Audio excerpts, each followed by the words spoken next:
I'd like to call this meeting to order. The Ridgewood Village Council Public Workshop. Today is June 5th. The time is 7:30 p.m.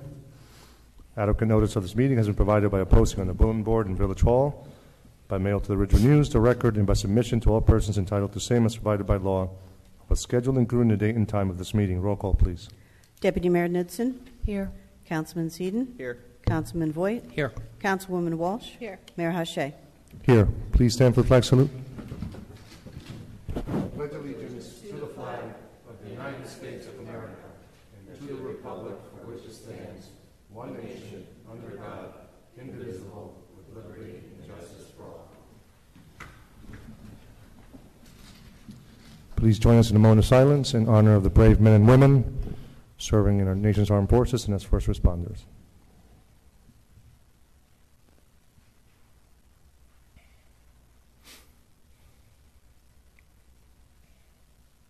Thank you. We'll start with public comments, not to exceed 3 minutes per person. Welcome.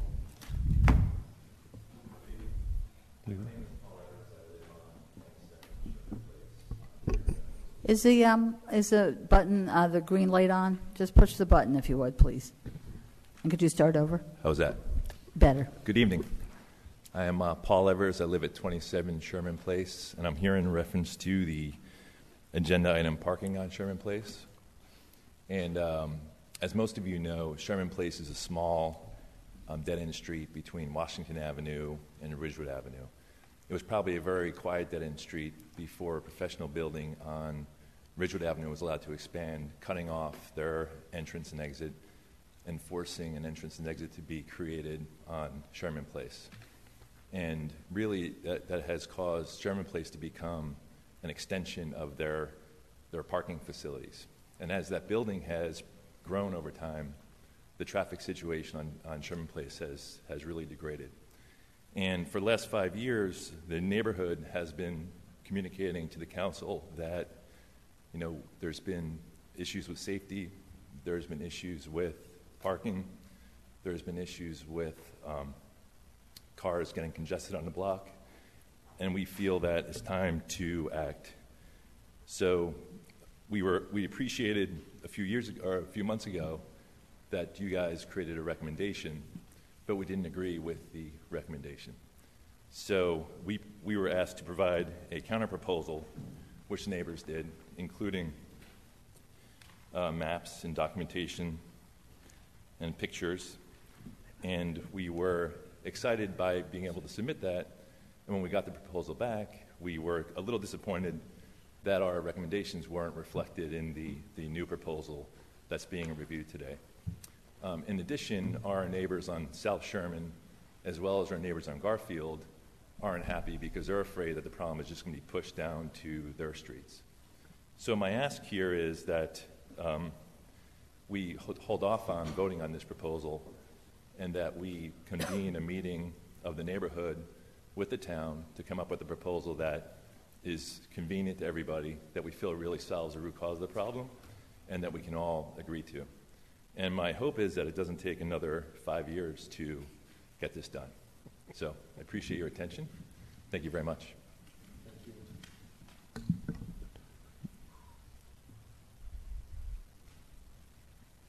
Good evening. Good evening. My name's Paul White, 152 Woodside Avenue. My wife and I have lived in town for 40 years. Once upon a time, I was a runner. Then I switched to being a bicycler, and now, thanks to my hip surgery, I trike around. And the roads are in terrible condition. Before I go any further, I emailed each of you, and everyone's been very polite. I called the village manager's office. I called the engineering people. I just wanted to come tonight and I realize you're under budgetary constraints. The mayor, pointed out to me we spent $2 million, I think, on the roads, but more needs to be done. When I go down from my house to the county park and take Prospect, it's a mess. There's a gully down the middle. There's rocks all over the place. There's potholes all over the place. When you turn off where I live on Woodside, it's just a disgrace. I was told by my neighbor that there was a work crew and I don't mean to criticize them, but I never would have guessed that people had attempted to fill in potholes on Woodside. So I tried going down Spring to the county park that way, and it's as bad, perhaps worse. So I simply came tonight to encourage you to find more resources. The roads in town, as I said, we moved in right before New Year's 1979. So 40 years, I have never seen the roads in this kind of shape. And I know it was a rough winter, but I feel the last 5 years it's really deteriorated. And as I said, I'm not blaming anyone. I think you're under a lot of budgetary pressure concerning property taxes. I might be the only guy in New Jersey who doesn't complain about his property taxes. The roads are in bad shape, and it needs to be addressed. Thanks. Thank you.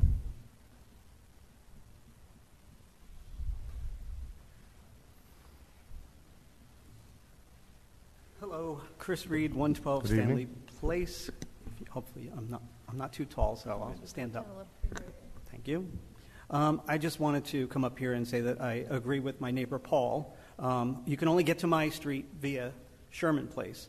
So anything that happens on Sherman or in the neighborhood really does impact me, so I like to be very involved. And I really would love if the town had a subcommittee to discuss parking issues in the neighborhood. And if the neighbors can get together and discuss things with someone from the town, I think that would be incredible. And it could probably be used as a template for future parking issues in the town, too. So I just want to say thank you, short and sweet. I didn't even have to read what I wrote. Thank you.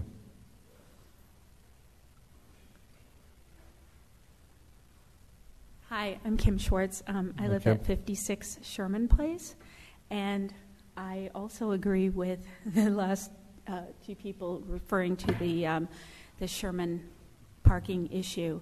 There definitely needs to be a subcommittee on this. We don't want to just push this problem down the road, literally. When I first moved to Sherman Place, I've lived in Ridgewood for 14 years. My very first experience walking in that area was seeing a pedestrian be hit by a car. So there's a lot of issues there, and I do think that we need to study this before we just do something. So thank you. Thank you.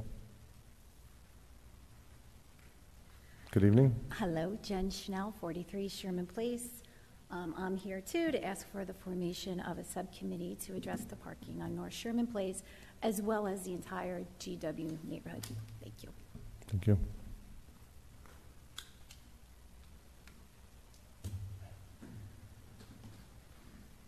Good evening. How you doing? Rolf Edelman from North Walnut Street with my neighbors here. Your address, please, sir? Excuse me? Your address? 106 North Walnut. Thank you. I don't know if there's a discussion format later or how this works, but we just wanted to say we're back. And thank you to Councilman Voigt for being so understanding with us and being so helpful. We do have, we have some good ideas to follow up on his, and we really like the proposal that he put out there. I'll lay out some of our ideas later, but just wanted to thank you guys and let you know we're here. Thank you.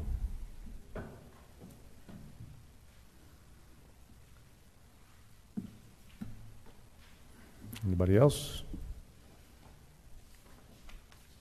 Quiet crowd tonight.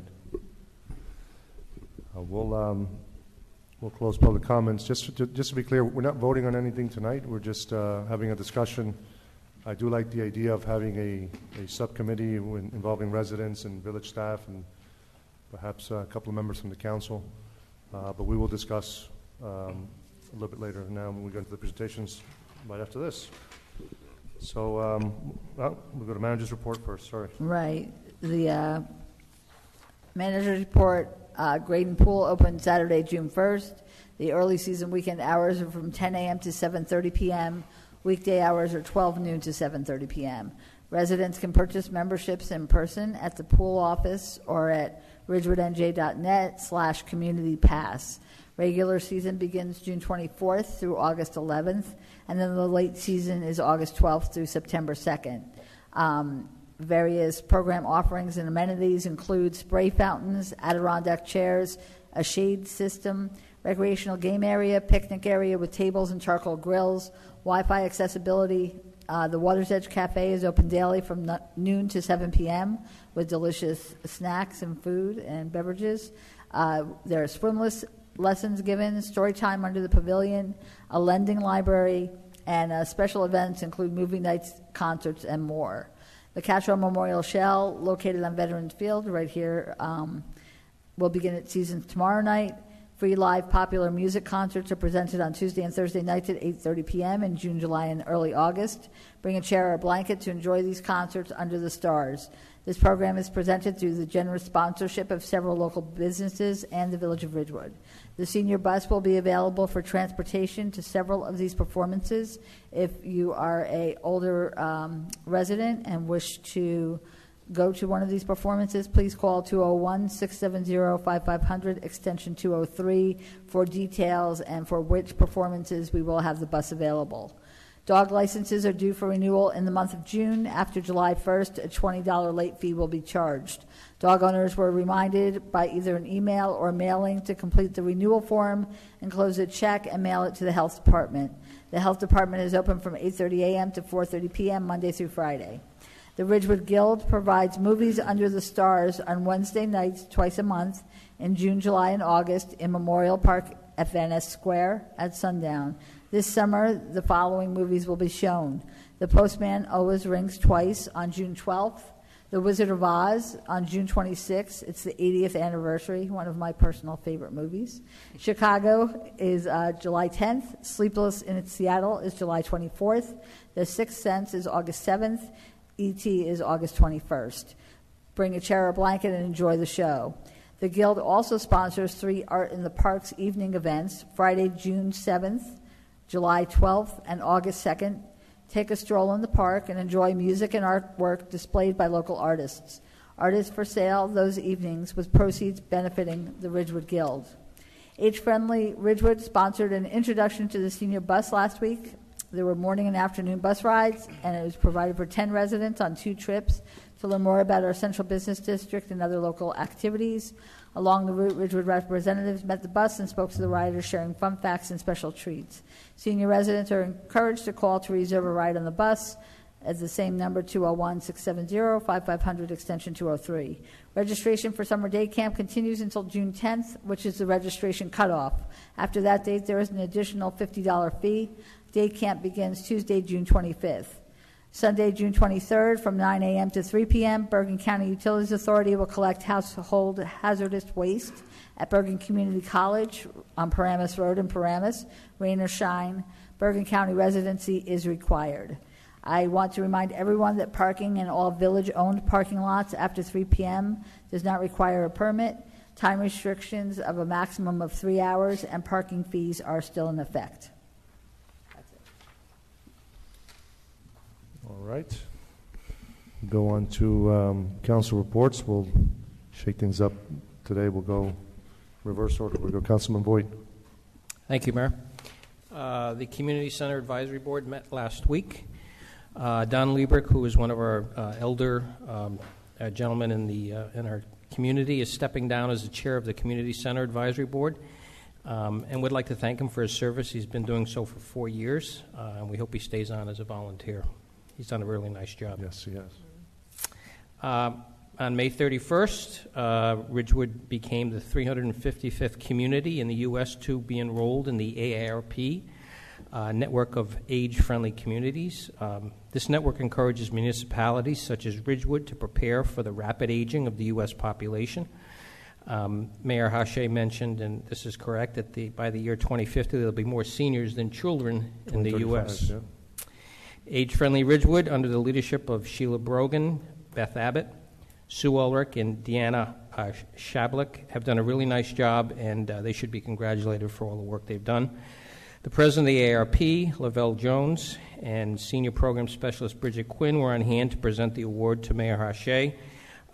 Julia Strombos, from the program, who is the program director for the Henry and Marilyn Taub Foundation, was also present. And the Taub Foundation has been a huge contributor to Age-Friendly Ridgewood, and we thank them very much. Councilman Walsh and myself were also present. June 1st, Age Friendly held a seniors breakfast at Graydon Pool. It was attended by over 70 seniors, and they all had a great time. There was music, food, and good friendship. Again, thanks to Sheila Brogan, Beth Abbott, Sue Ulrich, and Deanna Shablik for coordinating this. Sue Ulrich, by the way, does an especially good conga line. Tuesday, June 11th, there's going to be an art beat concert at Cash or Shell. A cappella and rock and blues student performers will be there for entertainment. That's it. Thank you. Thank you. Councilman Walsh? All right, keeping it fast today. Keeping it quick. Are you not ready? Councilman Seaton? Thank you, Mayor. Nothing to report. Sorry, I hope you're ready now. I'll wing it. Deputy Mayor? So the planning board met last night. There were a couple of zoning reviews. One was the zoning review to correct an inconsistency in Chapter 251 as it relates to pools, so that we're just cleaning up some chapter inconsistencies, and also a review of zoning ordinance to extend the historic central business district to include the bus shelter, the bus station, the bus shelter, as designed by John Gilchrist and the recipient of the New Jersey AIA Award in 1961 or 62. So by extending the historic district into that location, that will allow us, the village, to actually seek grant opportunities, and we'll communicate with SHPO and work with our historic architects and others to make certain that the unique design, award-winning design, is preserved for future generations. Just on another item, the rest of my report I'll wait until next week, public meeting, but I did have an email from a resident that warrants a discussion. I was not here at last week's meeting, or May 22nd meeting, excuse me, and evidently during the meeting there was an exchange regarding the November versus April Board of Education election. And the exchange indicated that, I think Councilman Voigt indicated that the November election, if the Board of Ed budget exceeded 2%, would automatically kick in a vote. And I believe that at some point he asked Mr. Rogers, but I don't think Mr. Rogers really committed to a response. But there was an interpretation by some members of the public that that meant that if the Board of Ed's budget exceeded a 2% cap, then there would be a vote in November. That's actually not necessarily true.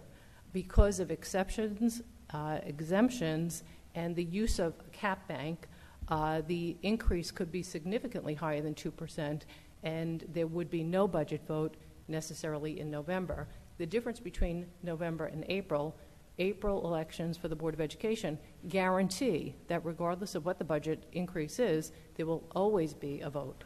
That is the purpose of the April election. And just to explain the cap bank, because this village council for years has not gone over our 2% cap, we actually have banked a certain percentage, the difference in our cap bank, which sits for 3 years and then expires. We could take that cap bank at any point in time and increase our tax levy by that amount. So if we have a 2% and we add, just this year alone, I think we're at 9, so we can put 1.1%, right? We would add 1.1% to 2, and from the previous year we might have another 8%. So we could in fact raise your tax levy by, what was my quick calculation, 3.9%. So I think it's really important to understand that just because you exceed, the Board of Ed exceeds a 2% necessarily does not guarantee a vote. It depends on what that overage is made by, what's included in that overage. So if it's something that exempt, or if they're using a cap bank, in fact, it goes without a vote. So just to clarify, because we were asked to clarify that, I don't know if you have anything to add. Matt, you have anything to add? No, I haven't. I mean, I gave a comment that 2% exceeding would warrant the vote, which is true, but there are exceptions with regard to it, I guess. I haven't, if you want me to take a look at it and talk about that particular section, I will, and report back next week. Yeah, that'd be fine, Matt. All right. Thank you. Just have two things to report. Last Saturday we had in Memorial Park at Van Ness Square. That's the right name, right, Heather? We had Pride Month celebration and the raising of the Pride flag. It was a really wonderful celebration. We had a lot of support from not only from the community, but also from our elected officials and public officials throughout the state. We had freeholders, we had county sheriff, county executive, we had our assemblymen from District 40, we had also visiting assemblywoman from District 35, we had our state senator from District 40, we had our congressman and the attorney general, and I think each one brought a really unique perspective. It was just a really nice gathering, and the support, which is so strong and overwhelming, that it felt really good to be in Ridgewood that day. It was truly a community event. A lot of people to thank. We had a lot of volunteers that stepped up for this, residents, businesses, high school students, village staff, and stigma-free. It was really, really nice, and the weather couldn't have been any better, so we really lucked out. But it was a very happy day, and it was tremendous. The other point is, I know it was brought up in public comments, is the conditions of the roads. As was correctly pointed out, we've had a really brutal winter or winters, and what's really slowed down a lot of the progress in paving is also the wet weather. It seems like we just can't catch a break. It's just, we have one day of sunshine and, 3 days of rain. That makes it very difficult to, obviously, to pave a road when it's wet. But the money's there. The paving schedule is there. We put it on the village website now. I think we didn't even make it through last year's paving schedule because of the weather. It was just moving at a glacial pace. So I do appreciate people's residents' patience with us as we go through this. If I could just snap a finger and have them all paved all at once, it would be great. But unfortunately, there's a process and a timeline. That's all I have. And we'll go back now to discussion items. Okay, so our first is Ridgewood Water, which we have nothing this evening. The next is parking. Parking on Sherman Place. I'm going to ask both Mr. Rudeshauser and Sergeant J. Chuck to please come up to discuss this with the council. As the residents mentioned, they do have a challenge because the parking lot, it's become almost, their street has become the parking lot for that professional building almost. So I'm going to have Sergeant Chuck and Mr. Rudeshauser explain what they're proposing for this part of the street, and it's and then we'll go from there and discuss it. Good evening, Mayor, members of the council. Sherman Place, as many of you know, is a very short stubby of a street. This is the portion we're concerned about is just north of Washington Place. I think it has 4 or 5 homes on it. One of the big issues is that there is a medical office building on West Ridgewood Avenue that has an exit driveway onto Sherman Place. Over the last few years, it seems that the intensity of use in the office building has increased, resulting in more vehicular traffic. What we've looked at a number of ideas, and the current suggestion we have, and I will speak for Sergeant Chuck, is to make the traffic in the southbound direction no parking, and allow parking in the northbound direction. We recently also put up some signage up there. I think the deputy mayor said she just saw it this evening, and we're open for any discussion on the topic. Okay. Yeah, so I have a whole bunch of questions. So Go ahead, I'll wait if you Oh, want. I'm No, go ahead. I'll wait Is that until okay? you're very excited. I'll let you jump Somebody. Oh, because it took me a little while just to kind of get my bearings on this and figure out exactly what we were doing. So, Chris, just so I understand, when we took the parking on the east side of the road and left parking there for 2 hours, and on the west side of the road we removed parking, and then we put in that there was no U-turn. But so when I went over there today, there's the do not enter sign. So if I parked on the one side of the road and then wanted to get out, I'd have to go drive into the parking lot and then turn around and come back out, but it says do not enter, which I know you just put that sign there. The do not enter sign refers to entering the driveway to the office building. That should be one way. It is one way. But occasionally people ignore that and cut through there. Hence, that was the for the reason for the sign. Right, but if I can't, if I'm facing north. I'm facing north if I'm parked on the east side of the road. I'm facing north. Now, if I can't make a U-turn, I can't get out of the street. That's something we had discussed at, I think, previous meetings. I think there was a feeling from the council, if I recall, to not have that U-turn ordinance. So that's why it's still a discussion item. If the council feels it's not warranted, we can eliminate it from the ordinance. I think tonight's meeting, I think Sergeant Chuck and I would like to get how the council and possibly the residents feel for what they would like on that street, and then we'll prepare an ordinance accordingly.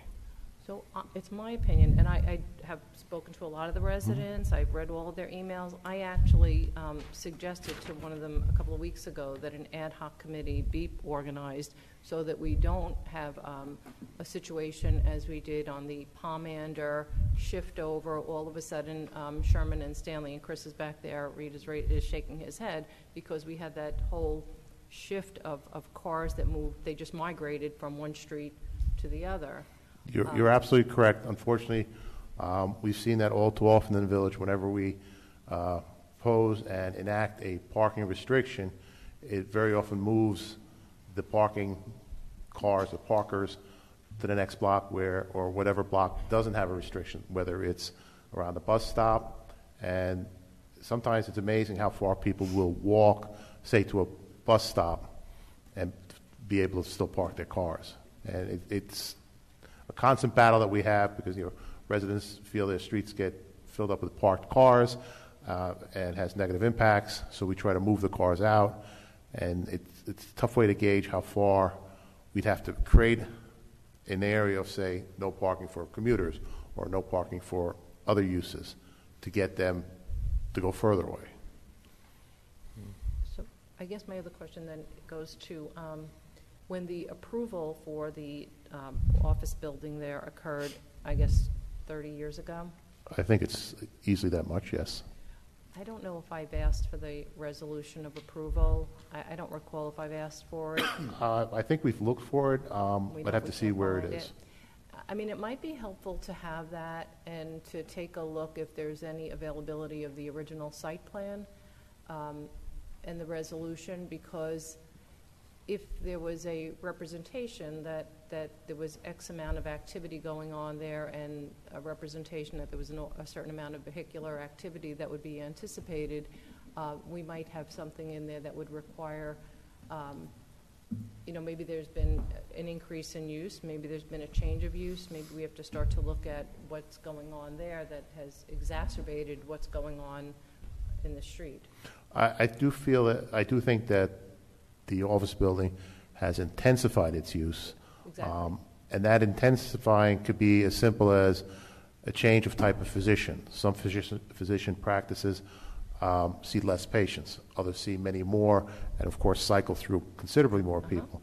From my experience, the resolutions of 30 years ago are not anywhere near as detailed as the ones we see currently before the board. But we can go look for the file. Good. That's okay. I was just wondering how the U-turn would work, I guess, because people will probably be you'd probably have to do a K-turn or turn into somebody's driveway, and I was just wondering how if you can maybe explain how you envision that would work for people to get out of North Sherman. As a resident or as someone parking there? Well, as anybody parking, so you have to take your car and then leave, but then again you have to perform. They can make as you said, a 3-point turn. Yeah. If there's room.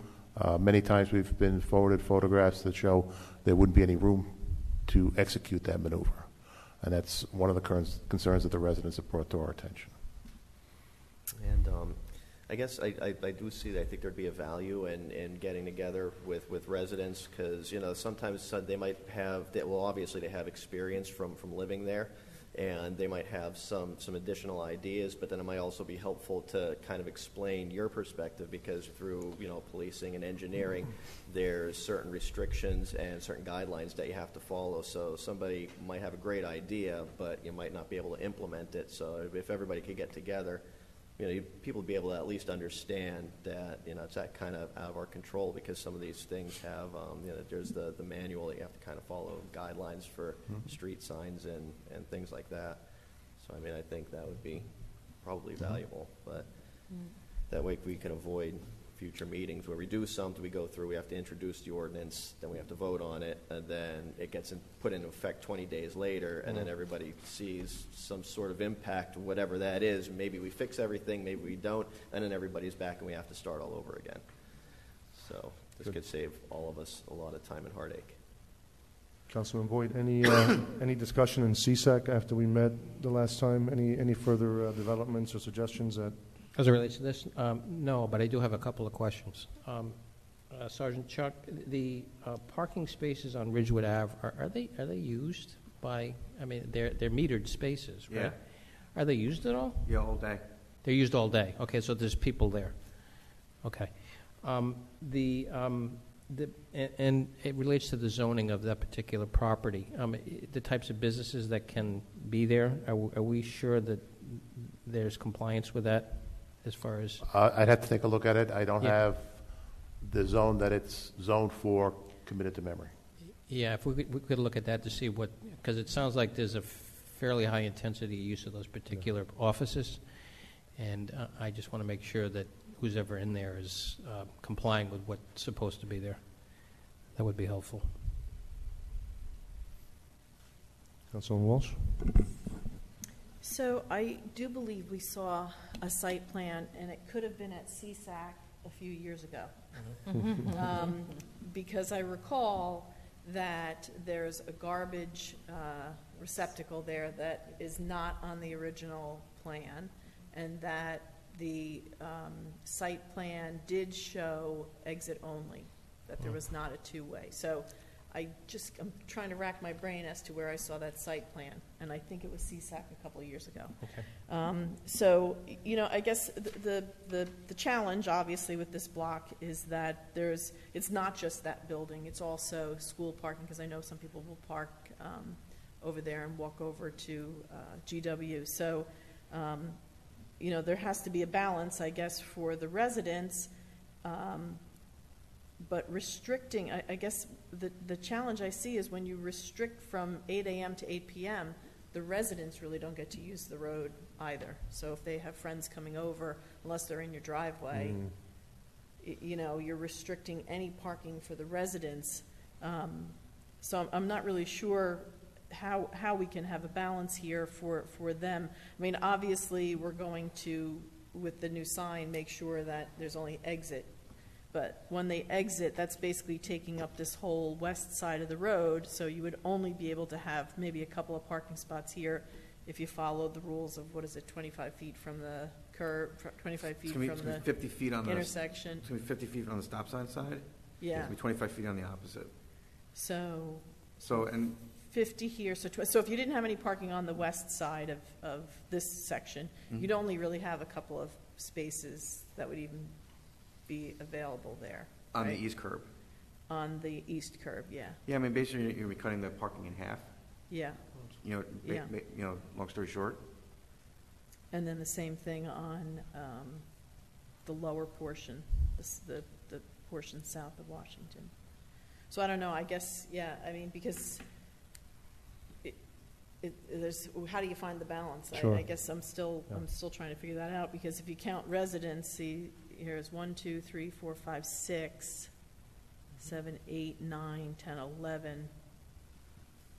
Even if you had only one spot for them to have a spot for a guest, then anybody else would be pushed onto the other streets. So I'm really not sure how to find the balance, other than cutting down the amount of spots there. I don't know. I'm not sure. But look, it's not easy, but I think instead of trying to play Goldilocks and find sort of the situation that's just right, I think going to this idea of creating a subcommittee, just looking at the first row there, you have Stanley, Sherman, Garfield. We're missing Washington. Maybe not that I'm volunteering you guys, but I think getting a working committee with village professionals as well and staff and 2 council members. I know we can't be 3 of us, but I think that's the next step. So if anybody wants to write to us and volunteer to be part of this subcommittee, please do.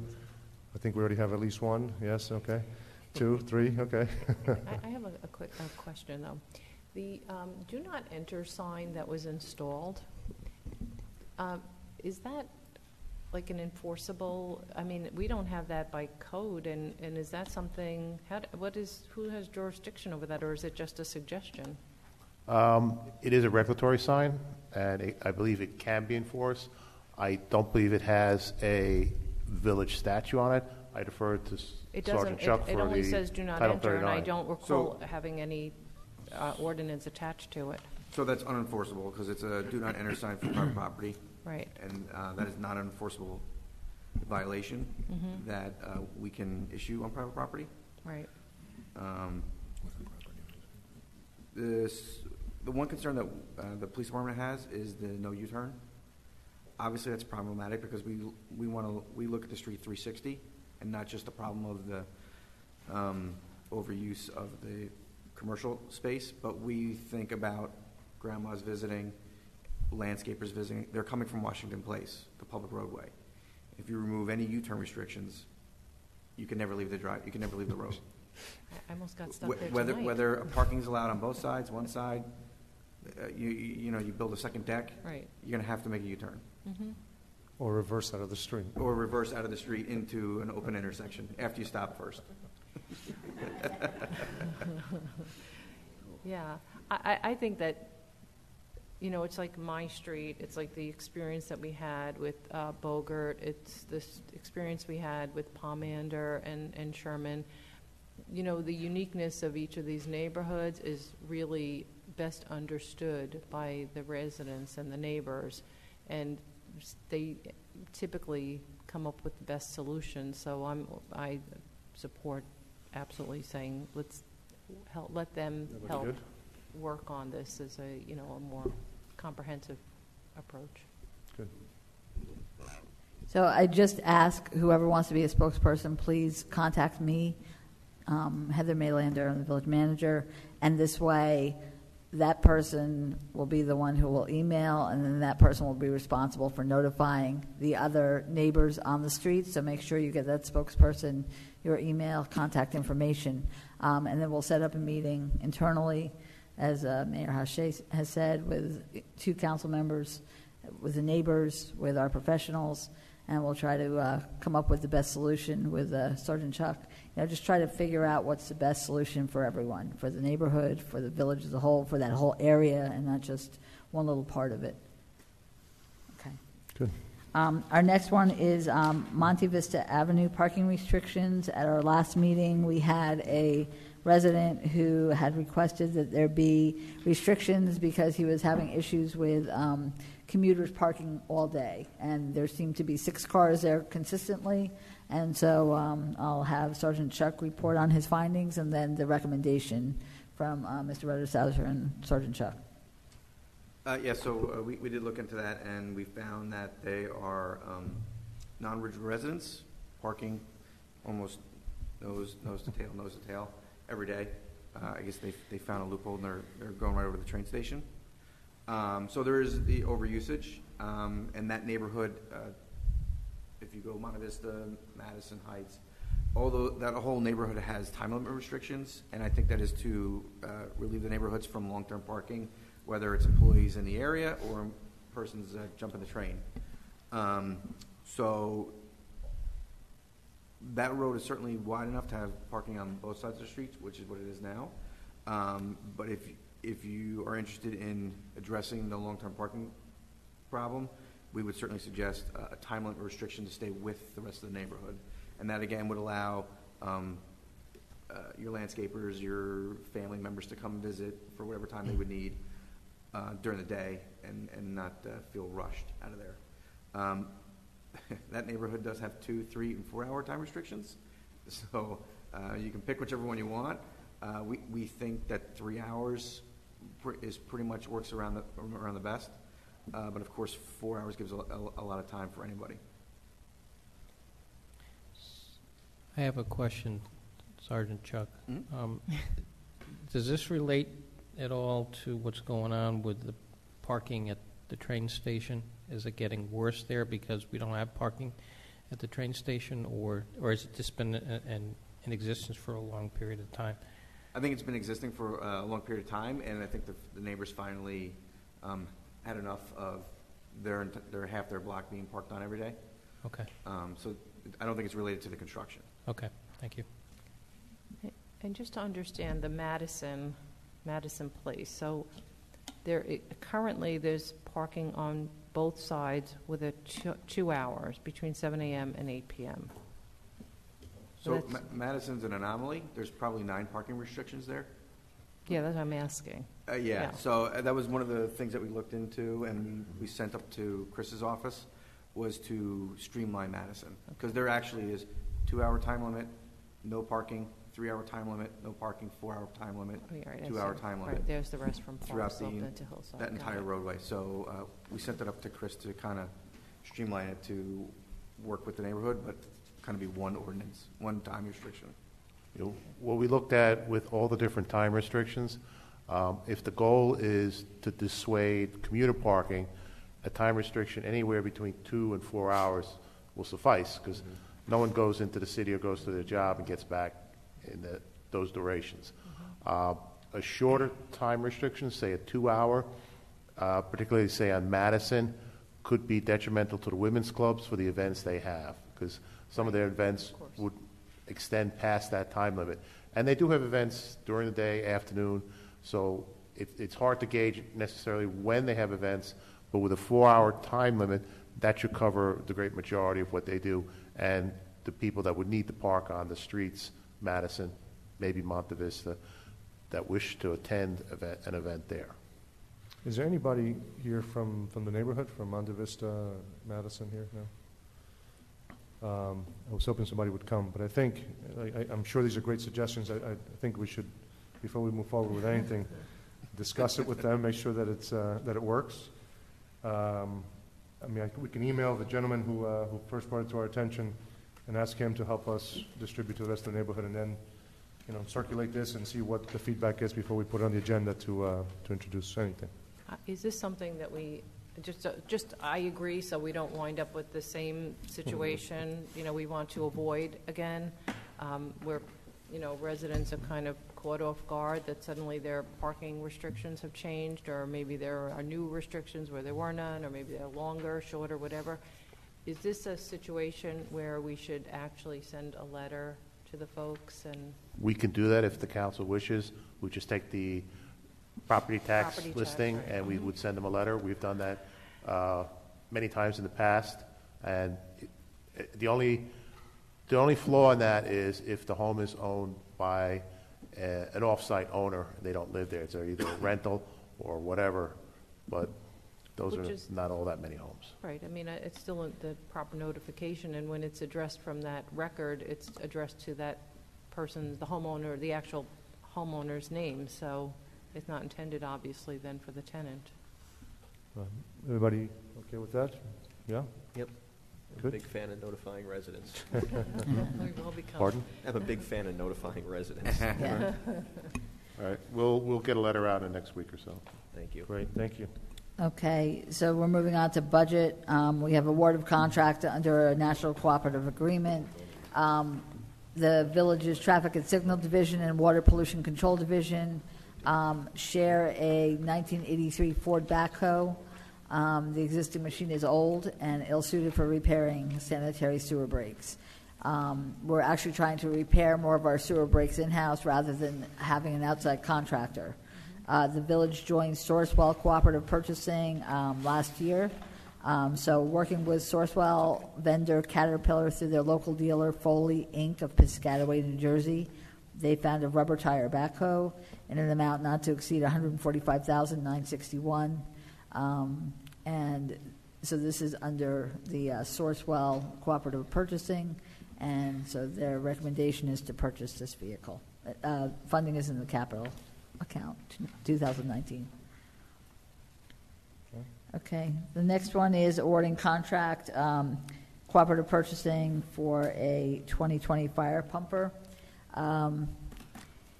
This is to replace, first of all, it's going to be purchased through the Houston Galveston Area Council Cooperative Purchasing Program. It will replace 2 of our current pumpers. One's a 1994 Pierce Fire pumper and a 2000 Pierce Fire pumper. The 2000 Pierce Fire pumper will be traded in within 30 days after the purchase order is issued. It's a $28,000 trade-in value. The 1994 Pierce pumper will be sold on Gov Deals when we receive the 2020 Pierce pumper. The cost to purchase the pumper is $478,703.15. The total cost was actually $506,703.15, minus the $28,000 for the trade-in and the $2,000 credit for Houston Galveston cooperative purchasing. The fire pumper committee consisted of Chief Van Gore, Captain Schmidt, Lieutenant Zales, and firefighter Jacoby, and they put together the specifications. It'll take 1 year from the time it's ordered until it's delivered. Right now, there are 5 fire pumpers. They realized in looking at it that they only used 4 pumpers consistently. So now they will all be newer. The oldest one will be a 2003, and then we have a 2016, a 2017, and our new 2020, which is the one we're ordering. So they think that it will be fine. The space in the garage that now occupies the 5th fire pumper will be used for the ambulance that the department uses to respond to medical emergencies as the 2nd ambulance. The money is in the capital account. Okay. The next one is authorize online auction services through Sourcewell. Gov Deals we've used for many years. It's now being done through Sourcewell, so we just need to authorize Sourcewell as the cooperative purchasing agreement so we can continue to use Gov Deals. The next one is interesting because of the fact that, as you know, we're dredging Kings Pond. So among the conditions in the DEP permit are the careful removal of any fish in the pond prior to lowering the water and dredging the pond, and also that the pond sediment be sampled. Who knew, right? So after considerable research, we found a firm, Princeton Hydro, out of Ringgoes, New Jersey. They have a certified lake manager on staff, and that person can perform these required items. The award of the contract is not to exceed $12,000. And so in order for us to move forward, we need to hire this certified lake manager. So I have a question for Chris. I know that we've had this dredging conversation kind of going back and forth for a while versus desnagging. And I think Gene Epipan had recommended desnagging over dredging, and I just want to know, why are we dredging? What's the reason for that? Because my recollection, and the emails go back a couple of years ago, was that the dredging upset the ecosystem under the water. Well, the village has dredged this pond several times in the past. Mm-hmm. They dredged it just before Hurricane Floyd in 1999. Wonderful job. Hurricane Floyd promptly filled it up, had to be dredged again. The pond, like a lot of our ponds, are sediment traps. Anything carried down by the stream, once it slows down in the pond, it drops out. The pond also was subjected to a very large effluent discharge from the Northwest Bergen Sewage Authority pump station on Lakeview Drive that had a significant failure several years ago. The only thing that can be said about it, thank God it was winter. That added additional materials in the bottom of the pond that we would like to remove. Desilting and desnagging is not allowed to change the elevations of a water body very much. Right. We're doing much more than that. We're digging out all the muck that's accumulated since the post-1999 dredging project. We're going pretty much back to those grades. Okay. All right. Okay. Thank you. Okay. With your permission, I'd like to go to D3, which is establishment of a turn lane on Franklin Avenue while Sergeant Chuck is still here. So let's get to that. You just received a new sketch this evening, new map. So I'll have both Mr. Rotishauser and Sergeant Chuck explain what's going on here on this section of Franklin Avenue from Cottage Place, I believe, to Oak Street, right? What the council has before it is a concept sketch of an idea that engineering and the police department have been working on, primarily to address some of the concerns regarding traffic going into the Starbucks and left turn traffic into Starbucks, left turn traffic into Ben & Jerry's, and also the other businesses along that stretch from Oak to Cottage that Heather mentioned. One way that we could possibly make this work better, and this is for your consideration, is through a center left turn lane. They're used in many other parts of the country.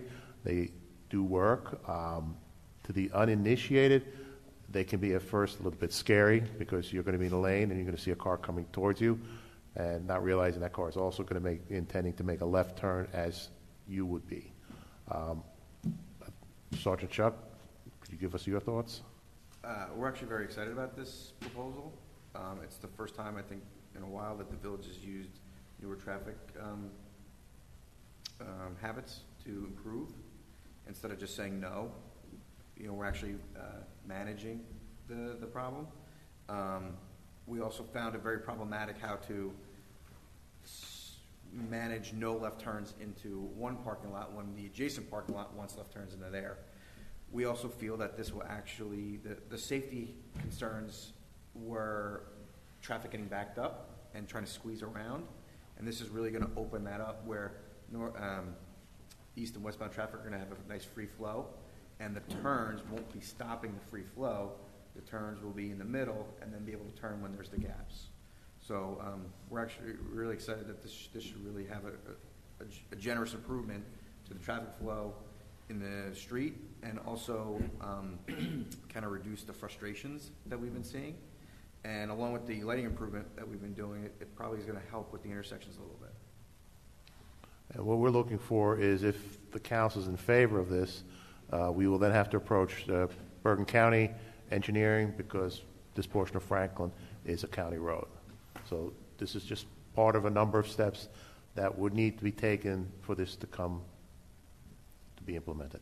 Would the narrowing of each lane of traffic have the unintended consequence of slowing things down a little bit on that road? Yeah. Okay, good. Traffic We need calming. Yeah. Again, that would also be with markings. This would be very clearly marked. The motorists would see the clear lanes, lines, and as you are correct to remark, that visual narrowing has often proven to us to work in slowing the speeds of the motorists. So, Chris, is this, when we met in February with the county on the Franklin Avenue corridor, this appears, and I just looked at it very quickly, this appears to be consistent with that effort. So does that, I just want to know, how does that? I believe it is consistent with some of the county's thoughts, but I still would want them to opine upon it if the council would like to go forward with this. I know, I am saying it appears, that's why I said it appears to be consistent. So I am just wondering, though, do you see that this in any way impacts that plan that we already, I guess you don't think it negatively impacts, but I just want to know if we could still continue forward with the other plan. This could be integrated into that. I think it can be. I would certainly want to talk to the county engineering staff to gauge what their thoughts are, particularly with the crosswalks and so forth. Because as it starts down by Cottage, you'll see that we have a teardrop there.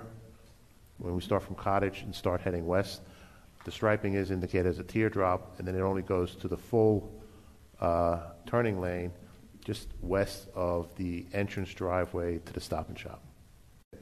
They could exit from there in a left turn. That just would not work, even with a center turning lane configuration. It's not wide enough. Pardon? It's not wide enough for them to It's position it. not wide enough, and with the cars that are stopping to turn left into Starbucks, I think there's going to be too much of a conflict area. Now, the challenge is going to be, how do you paint straight lines on a crooked road? I mean, that. We'll try our best. I had two questions? Sure.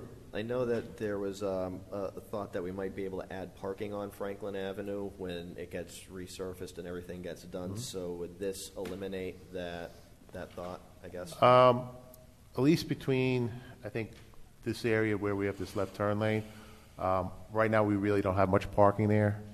Right. The other thing that could work in our favor is, again, if the council agreed and the county agreed, we could stripe this now, give it a trial run before the road gets resurfaced, because this road is scheduled for resurfacing in the coming years. And I just don't have an exact date when the county will do that. But we've done this elsewhere in the village in the past where we try something before we resurface a road, and if it is successful and we feel it should be continued, once the road is resurfaced, it gets marked in accordingly. Well, thank you, because that answered my second question, which was going to be, Oh. could we do this before all the Franklin Avenue corridor improvements get done? We have to wait for that, or could we do this first and then? I'd like, if the county concurs with the council, I'd like to get this done as soon as possible. Right. If everybody's in agreement. Yeah, great. Yeah, I have a couple of questions, Chris. The width of the center lane, is it going to be consistent with the other two lanes? We show it to be 11 feet for the center turning lane. Uh-huh. The lanes on either side are approximately 12 and a half feet. Okay. And then the in and out for Ben and Jerry's and also for the North Walnut Street, it looks like you can go left and right out of Ben and Jerry's and left and right out of the North Walnut Street. Is it going to be forced, everyone going to be forced to go right on those, and out of those exits? The exit for Ben and well, Jerry's? Ben and Jerry's off of Franklin, I believe, is entrance only. Yes. And then the exit would be onto Oak Street, Next to the bank. where Okay, they can make a left. got and it. right. All right. Yeah, and then on the North Walnut parking lot, is that going to be a right only? North- No, it's in and out. It shows it in and out. And- That's actually just a roll-up picture of what the road sign is going to be, so people know that there's a... No, what I'm saying, when you're going out of that parking lot. Out of the Walnut Street lot? Yeah, are you going to can you take a left and a right, or is it just a right? We can look at that. Right now, you can exit left or right. Okay. Again, that would be something that we'd have to look at and see how it works, because I think this parking lot doesn't have a lot of turnover. Mm-hmm. If it's a lot that has a lot of turnover, like cars are coming in and out every hour, spaces are never occupied more than like 45 minutes or an hour, then, working with the police department, we'll see whether a restriction on an exiting left is warranted and only being allowed to exit it to the right. And the individuals in that lot, if they wanted to make a left, would just have to exit onto Walnut Street, make a left onto Walnut Street, and then go to the stop intersection and wait for a gap in traffic to make a left. Okay. And then I'm assuming that TD Bank and National Bank, it's right only, out. Yes, the Valley National Bank is right only. Yeah. TD Bank is also. Okay, thank you. So I have one last thing. Sure. Not looking to make extra work for anyone, but I'm just wondering if it's not time to do some kind of a traffic count at this point, because we have some studies from Planning Board from the past, and it seems to me that the traffic is getting worse, as always, as expected. This might be a good time, while we're looking at this, to do an interim count, because all those folks along at the other end of Franklin, at the corner of Broad, have a look-back count that they'll have to do. So it might be a good opportunity to just have those numbers on hand. No? Is that doable? I mean, I defer to Sergeant Chuck. It's his device. It's your call. It's just a suggestion, because we're kind of at that midpoint of where all of that's going to start to hit, and it might be a good opportunity to know, that we're taking the right approach. I think we start to do it. I think this management plan actually, with the volume going up, is actually going to help. Right, I agree. I do agree. Okay, good. Okay, so everyone's in concurrence that we're going to, I guess, do a traffic count, and then we're going to ask the county, send it to the county, get their approval, hopefully, to proceed. We know the wheels of government move slowly. What do you think, what would be your guesstimate on getting this worked through with the county? If it's okay with Heather, I suggest the council, if you're all in agreement, adopt a resolution at next week's meeting. Yeah. Because then the full weight of your voices can be heard, can be seen by the county, and I'll make the recommendation and ask for their concurrence as soon as possible. Yeah, Okay. sounds good. Good. Very Okay. Thank you. So again, one more time, if we could go to E, Operations 2, which is North Walnut Street traffic calming. Again, Sergeant Chuck's here, the neighbors are here. So there was a traffic study done on North Walnut Street between May 21st and 26th of this year. Approximately 12,000 cars during that week were on North Walnut Street. Just over 700 cars were traveling at speeds above 36 miles an hour. 80 cars were going over 40 miles an hour. The average speed was about 31 miles an hour. There were less than 400 cars traveling 50 miles an hour or less. There's more traffic traveling south towards the central business district than the north, and that's where the speeding was taking place for the most part. A traffic study was also conducted on North Walnut Street last June, so about the same time of year. The numbers were almost identical. So we're going to propose some engineering solutions, and one of them is a speed sign, a permanent speed sign, which we're going to put, it'll be midway between Robinson Lane and Franklin, because that's where the speeding on going towards the CBD, that's where the major speeding is taking place. And I'll just have Mr. Redeshauser and Sergeant Chuck add items that I perhaps haven't spoken about. We've looked at a number of traffic improvement suggestions. We've had a number of discussions at the Citizen Safety Advisory Committee, as Councilman Boyd well knows. Some of our ideas and suggestions and recommendations were not looked upon with favor by the residents. So one of the things we did look at is a solar-powered sign that will flash the speed limit of the approaching car. They are used in a number of other communities. We do have them in some of our school zones. If you're paying attention as a motorist, you get a very quick feedback on what your speed is. Sergeant Chuck made an excellent recommendation, and that is that we can program it to only flash up to a certain speed limit, because, as you would explain, it encourages trial and error.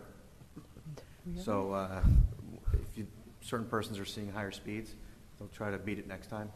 So we kind of shut it off at a certain speed limit so that we don't encourage that thought process. In addition to the speed sign, we would do increased enforcement on the street, but we're confident that this will help to reduce the speeding on North Walnut. I know there are other measures we could take, which includes a double yellow line down the street. I know the neighbors don't want that, so we'd like to try the speed sign to see how it works. It has worked in other locations, and so we're hopeful this will work to help slow down the speed. Sergeant Chuck, a couple of questions.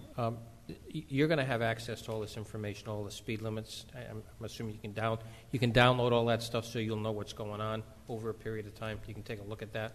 Off the permanent speed this sign? Yeah. Yes. Okay, good. And then this is going to be on a pole in the middle of the street, kind of the midsection, or is it going to be on a telephone pole? How is it going to be placed? No, so we'll the signal division will actually erect its own pole. Okay. It's going to be a little bigger than your typical traffic pole. Yep. Just because we want to make sure it's going to hold long term. Okay.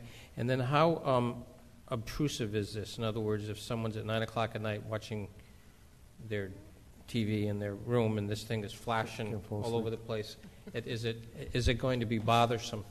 So they automatically have daytime and nighttime settings. Okay. But there's definitely going to be a bright yellow light flashing in the street when a car drives down it. And that's okay for you guys to try?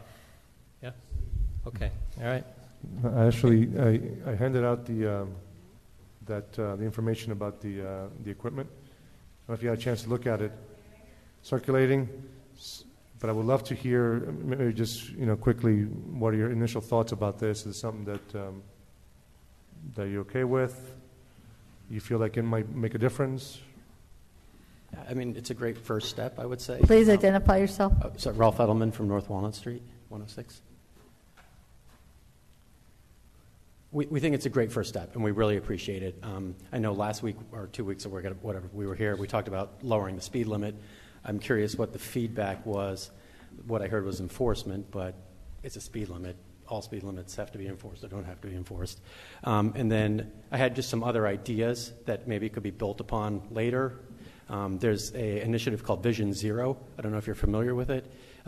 It's started over 20 years ago in Europe. It's been very successful in Europe. It's appeared in the United States. It's really about reducing traffic fatalities, but it appeared in Jersey City. It's in Washington, D.C. It's showing up in New York. Did you send us that? Was it you? It's sent called, it to us. Yeah, I sent it to you guys. But one of the main points of that is when you're traveling 20 miles or lower and you're hit by a car, the fatality rate is 10%. When you're traveling 30 miles an hour, the fatality rate jumps to 50%. And at 40 miles an hour, it's 90%. That's National Highway Transportation Safety Administration numbers. And speeding, even when it's 10 miles an hour, the fatality numbers are significant. So that's something we wanted to address and make sure you guys were aware of. There's other initiatives we'd like to take. I think if the road does get repaved, we'd love to see crosswalks around Robinson, kind of that mid block. I think that the yellow line solution, the point of that was to narrow the field of vision. I think a more neighborhood-friendly way and a more aesthetic way to do that would be painting a bike lane for the guy that also likes to bike. He might actually appreciate that. I know there's not a lot of bike lanes in Ridgewood, and that's maybe something that can calm traffic and make this is a walking town. This is a town where you want to reduce parking around the train station, have more people bike there. There's maybe solutions outside of the box where you can solve a lot of problems. None of these, I think, would cost a lot of money. And I think that they make the town better and also serve a purpose by calming traffic. So wanted to put some more ideas in front of you guys, and hopefully this can be an ongoing discussion, and this will be a great first step. Sure. Yeah, good. Keep them coming. Yeah, thank you. And thank you. I mean, everyone was here 2 weeks ago, and I appreciate that you came back today to be part of the discussion, so appreciate it. Thank you. I have a couple of questions. Oh, go ahead, Jeff, sorry. Just one other question. The number of cars that are on that street, that is a huge volume of cars, isn't it? It's 2,000 a day. So in my email to Ms. Maylander, it's actually wrong. It's closer to 14,000. Wow. So it's more than 2,000 a day. Yeah. That is, from a volume standpoint, that's one of the more high-volume streets we have in town, right? I would guess. Well, no, I mean, for a tertiary road, absolutely. Yeah. Oak Street is about 4 times that. Oak Street is. Oh, it is? Yeah. Really? Yeah. Yeah. I'm just wondering if, in future thought, some way we can lessen the volume. I don't know how that's going to happen, but that seems to be just a huge volume of traffic. So, I mean, it's certainly an access point to from a main road to downtown, and there are a lot of homes on that street also. Yeah. So, how many times are people leaving their homes a day? If if a husband and wife leave their home, or a couple leaves their home 5 times a day, that's 10 trips right there from one home. Yeah. We also we did do this over a holiday weekend, which probably increased the number because I think it was such a nice weekend that there were a lot of barbecues. So probably people allowed to drive around. So your Sunday was definitely probably busier than normal. Okay. Yeah. However, would it make a huge difference in this count? Probably not. The last time we did it in June, like we said, the numbers were pretty close. So maybe it's something we can just kind of think about in CSAC as far as figuring out ways to lessen the volume on that street. I don't have a solution now, but just a thought. So there are 2 things that stand out. First question, do you have actually the detail study? I'm sorry? The detail study on this. Do I have it? Yes. Yes. So can we obtain a copy of the detail study? I think yeah, just to, because I want to understand like the hours and where those increased volumes are occurring, by hour. Absolutely. Okay, good. And then that would then include the date, time, stamp, and everything. And then the second question is, I actually think this crazy high-speed travel is a problem all through Ridgewood. Everywhere I go, whether and I walk a lot, this is a huge problem. I think that while we're looking at this and trying to figure out how to approach and slow folks down, I think at some point we have to look at the entire village. People are just driving crazy.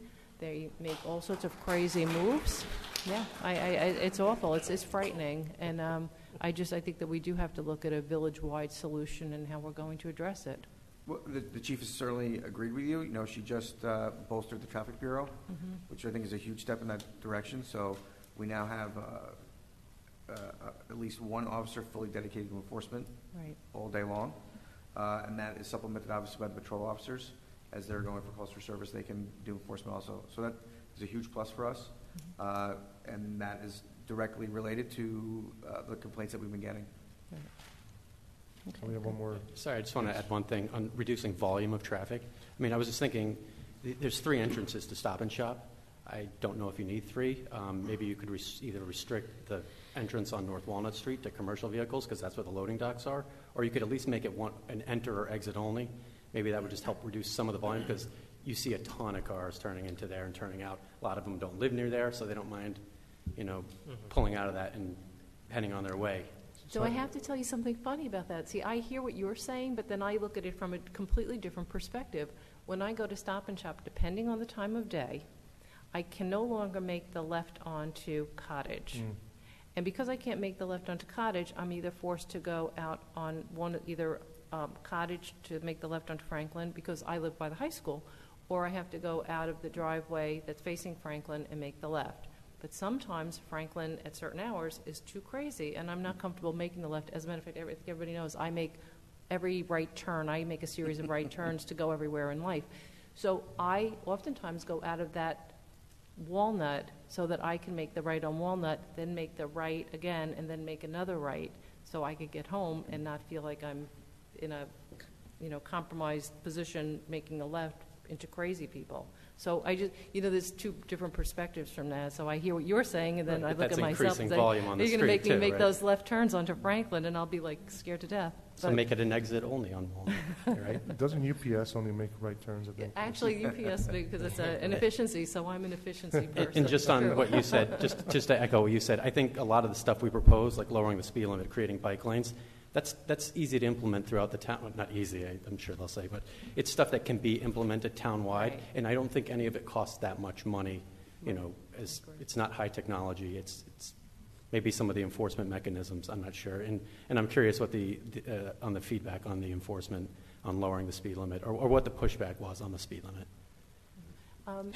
Just by the way, did we deploy our speed trailer? What do we call that thing? No, not yet. So we like to get as natural raw data as we can when we put speed counters out. So when we're planning on putting a speed counter out, we actually wipe police away from that area. Right, okay. Let people get natural, and then we do the speed counts there. Get comfortable? Yeah, get comfortable, yeah. So now when will we deploy that? Will we or should we, in the interim, because while this, what's the matter? But as the pole-mounted thing looks, it's great, but that would actually give you some real also information as to whether or not that deploying that what do you call that thing? The speed trailer? The speed trailer. It is Yeah, a speed trailer. Okay, so I did say trailer. it's absolutely available. I'm just laughing because it's stuck in the construction site right now. I have to get a bulldozer to pick it up over the curb, because we have it up at the train station, because it was notifying everyone about the progress and the new parking kiosk. Oh, I saw that, right. And they put the curb around it. It's just a little tall to get it, to pull it right now, so I just need to get it out of there. That's why I did go. That's funny, okay. Sure. Okay. All right. So All right. we'll get it over there soon. So you're all going to get the speed trailer soon. Okay, good. Good, yeah. Okay. Thank you. So we'll move forward with that. So we'll go back to our regular agenda. I think that's all we have for Sergeant Chuck. Am I correct? Thank you, Sergeant Chuck. Chris? Thank you. Thanks. Thank you. Okay. So we're back to C, and we're on 5. Okay, could you So, just give me 1 minute, because Sure, I have to sorry. go back a different way. stay there. Stay there. Please. There may be C5? questions. C5. Okay, 1 minute page, sorry. Let's see. Downside of being paperless, I guess. Okay, almost.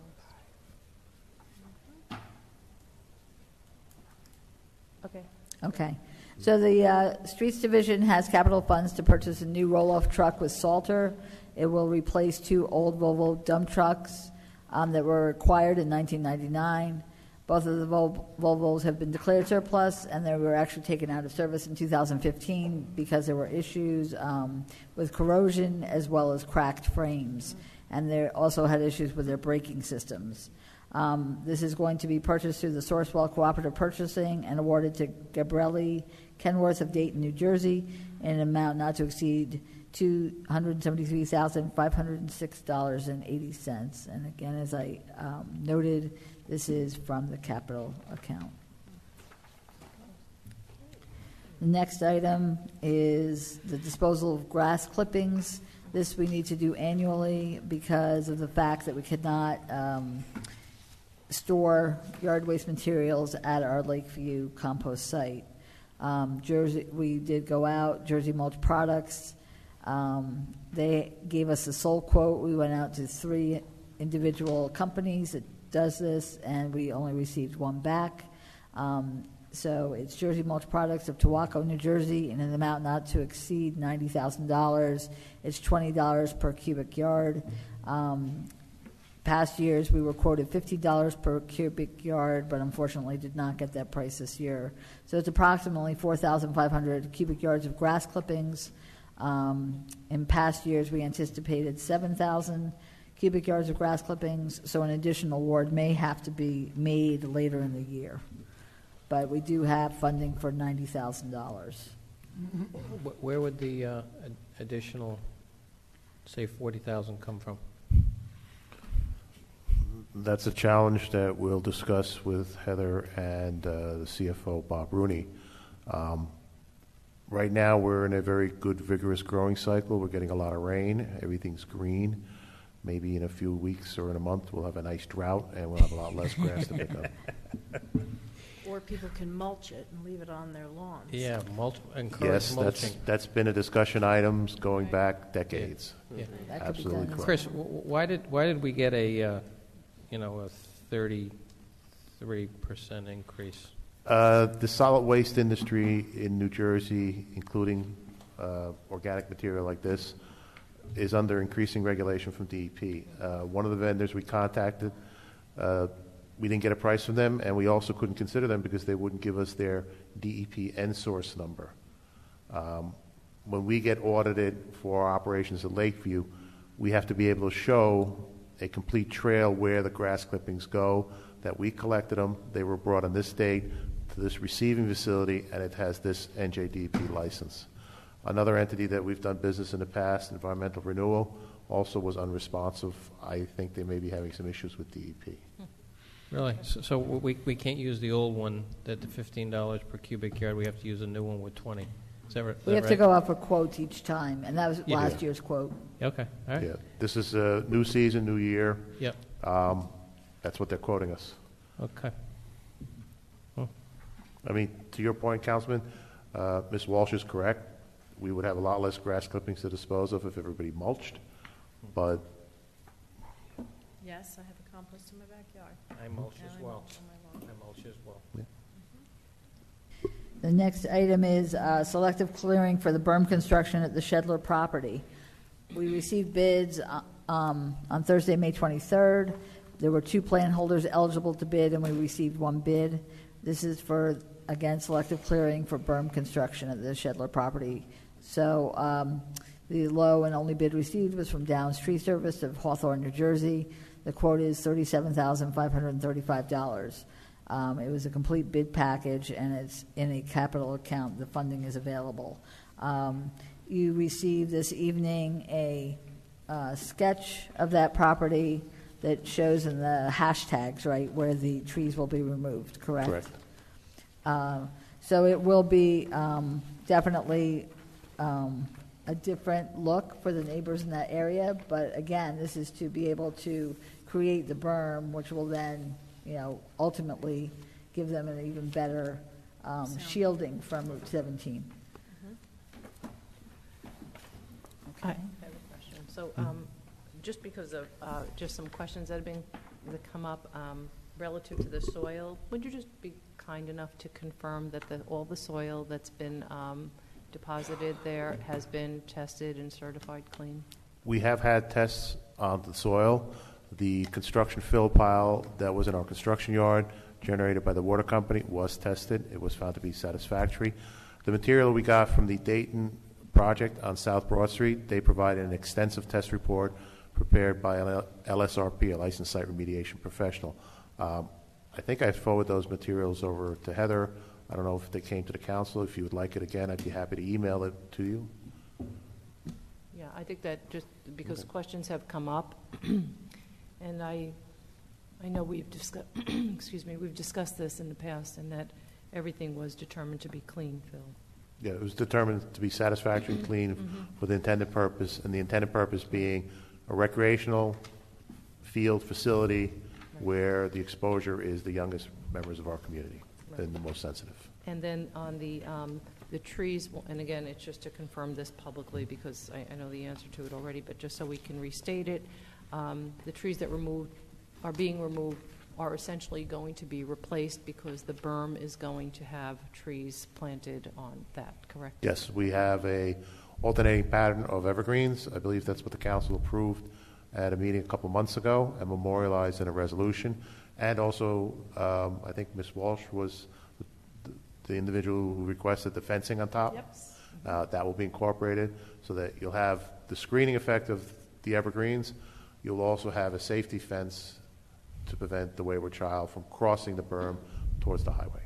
And the last, if you don't mind, and I guess it's a question for those that served on the committee, this is consistent with the plan that was developed by the committee, and that committee consisted of also members of the immediate surrounding neighborhood, so this is consistent with that as well?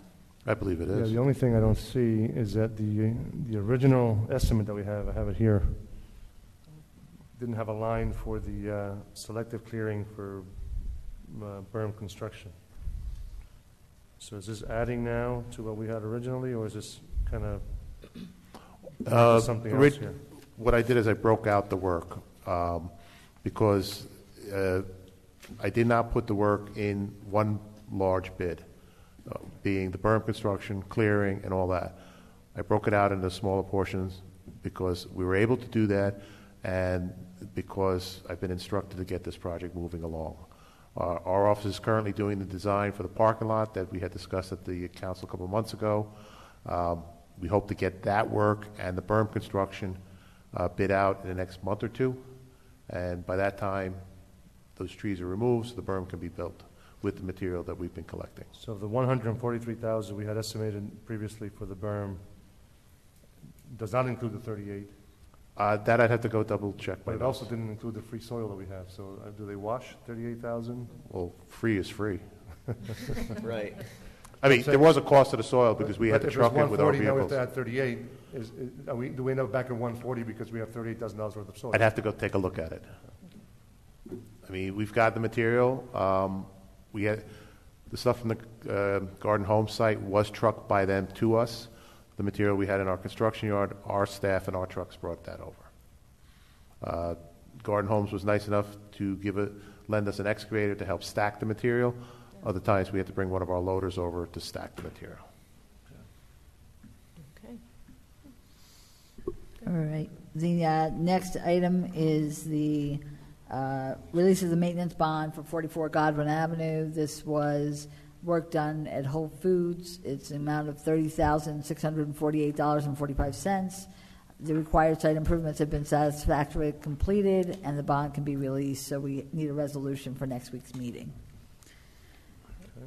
The next item is awarding a contract for a cooperative pricing system rental of interim sewage transfer pumps. The village's Andover pump station experienced a failure of its 2 pumps. We ordered 2 new pumps, and they should be delivered by the end of this year. In the interim, we need to install a temporary pump to keep the station operating. We have a resolution to approve Pumping Services, Inc. of Middlesex, New Jersey, to provide the rental pumps, hoses, and connections for the temporary pump setup. The monthly rental is approximately $2,356.20 per month. Also included are service charges, pump setup, and when done, pump breakdown costs. And at this time, we anticipate a budget of $60,000. There is money available for this endeavor. Just a quick question. Yes. Why is it taking so long for the pumps? They have to be manufactured. They're of a special size and power requirements. They're not an off-the-shelf item. Okay. And what's going to be interesting is they're coming from Europe. So I'm hoping we don't have any negative impact due to any trade tariffs. Is the rental is an expense as opposed to a capital? It is an expense, but it does qualify, I believe, as capital because it's the interim until the capital improvement can be completed. Okay, so it'll be a capital expense, yes? I believe it is. Okay, well, that's good. I mean, Bob Rooney could best confirm that. We'll confirm that with Mr. Rooney. All right, good, thanks. The next one is a surface restoration of the west facade of Village Hall facing North Maple Avenue. We contacted at least 5 contractors to come and look at the painting that we want to have done. We received 2 proposals. There are some concerns with the low proposal as to what kind of cleanup will be done after the fact. In addition, I know Mr. Redeshauser mentioned to me there was some other issues that came up late in the day. Which were? I'll have you speak to that, Chris. I'll have you speak to that additional concern. As Heather said, we did an informal solicitation for proposals to paint the west facade. 5 were contacted. We got 2 written proposals. Both vendors had language in their proposals where they could be leaving paint chips in our landscaping beds. And we felt that was not good because there would be power washing the building. Once the water runs off, how are those paint chips addressed? And they seem to both present that would be our problem. That would definitely be a problem, aesthetics and otherwise. In looking through the proposals, we checked the value compared to the state laws on prevailing wages, and both the quotes the vendors would be required to pay their staff prevailing wages and provide certified payrolls to the village, attesting to that. We haven't discussed that yet with the vendors. I'm not sure if they are or are not aware of that condition. That could be another concern.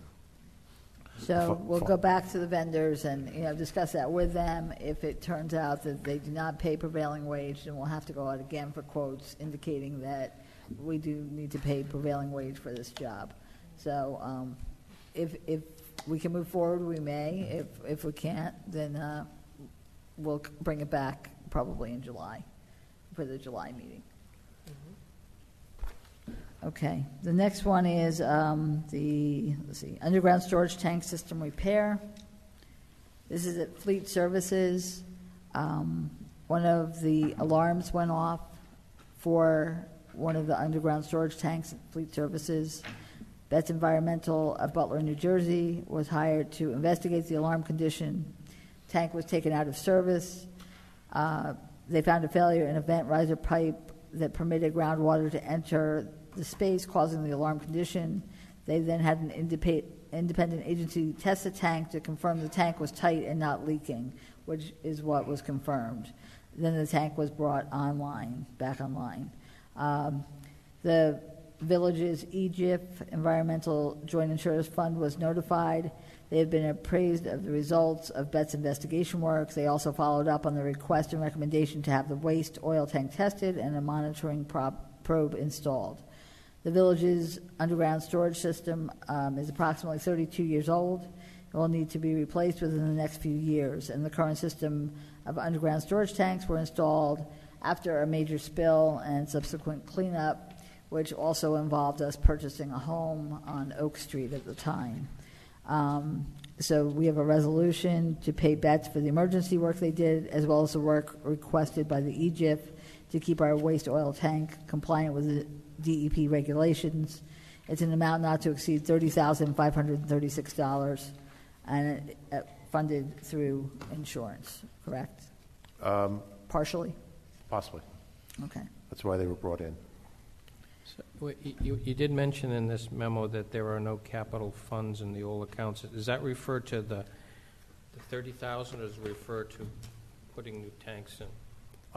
Currently, we have no funding for replacement of the USTs. Right. So I was very glad that they found a problem that could be fixed and did not confirm that the tanks were cracked. Yeah. Because then we'd be immediately having to replace them. And replacing those tanks, we're looking in the range of $400,000 to $600,000. Okay. But this is something certainly we should consider possibly in next year's capital budget, because when you're 32 years old, Yeah.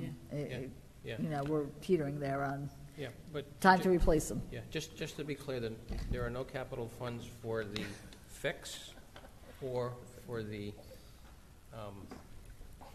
or for the new tanks. I'm not sure about that. Definitely not for the new tanks. The other Right. one I would have deferred to Bob Rooney.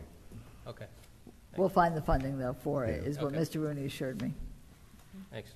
And the reason we also brought EGIF in, because when we got the interstitial alarm, it could mean that the tank is cracked, and we could be experiencing a loss of product. As Heather said, that happened to the village once before, and it was quite a mess. So we wanted to bring them in right off the bat, make sure they're aware of what we're doing, and they are. And we were very fortunate it was only a cracked pipe, not the tank itself. So, Chris, it would be safe to say then that the only breach that occurred in the interstitial space? Yes, Okay, thank you. not the tank itself proper. Beautiful. Okay. I didn't even attempt that word, so I appreciate that he did. The next item is awarding a contract under the Educational Services Commission of New Jersey Cooperative Purchasing. This is a Western Star truck chassis for the Parks Department. The amount is $106,566. The vendor is Hudson County Motors out of Secaucus, New Jersey. The forestry body and crane for the bucket truck will be provided and assembled by Timmerman Equipment Company, which is our next item to be discussed. It was approved in the 2019 capital budget, and so therefore the balance, so I'll go on to the next one, is also under the Educational Services Commission of New Jersey Cooperative Purchasing Contract. It's an aerial lift in the amount of $171,209.82. The vendor is Timmerman Equipment Company of White House, New Jersey. Again, it was approved in the 2019 capital budget. And so the truck chassis and the aerial lift will go together, and then the Parks Department will be using it for their work. The next item is under policy, guidelines for use of the flagpole in the forum space at Memorial Park at Venice Square. So I'll have Mr. Rogers speak to this. With the success of the flagpole, I think someone brought to the attention we may need to look at some regulations or some type of an ordinance outlining the use of the flagpole. This is really in case that there may be more than one proposed user for the flagpole at any one time. And from the standpoint of time, place, and manner, we can regulate or set up some guidelines as to how it might get used.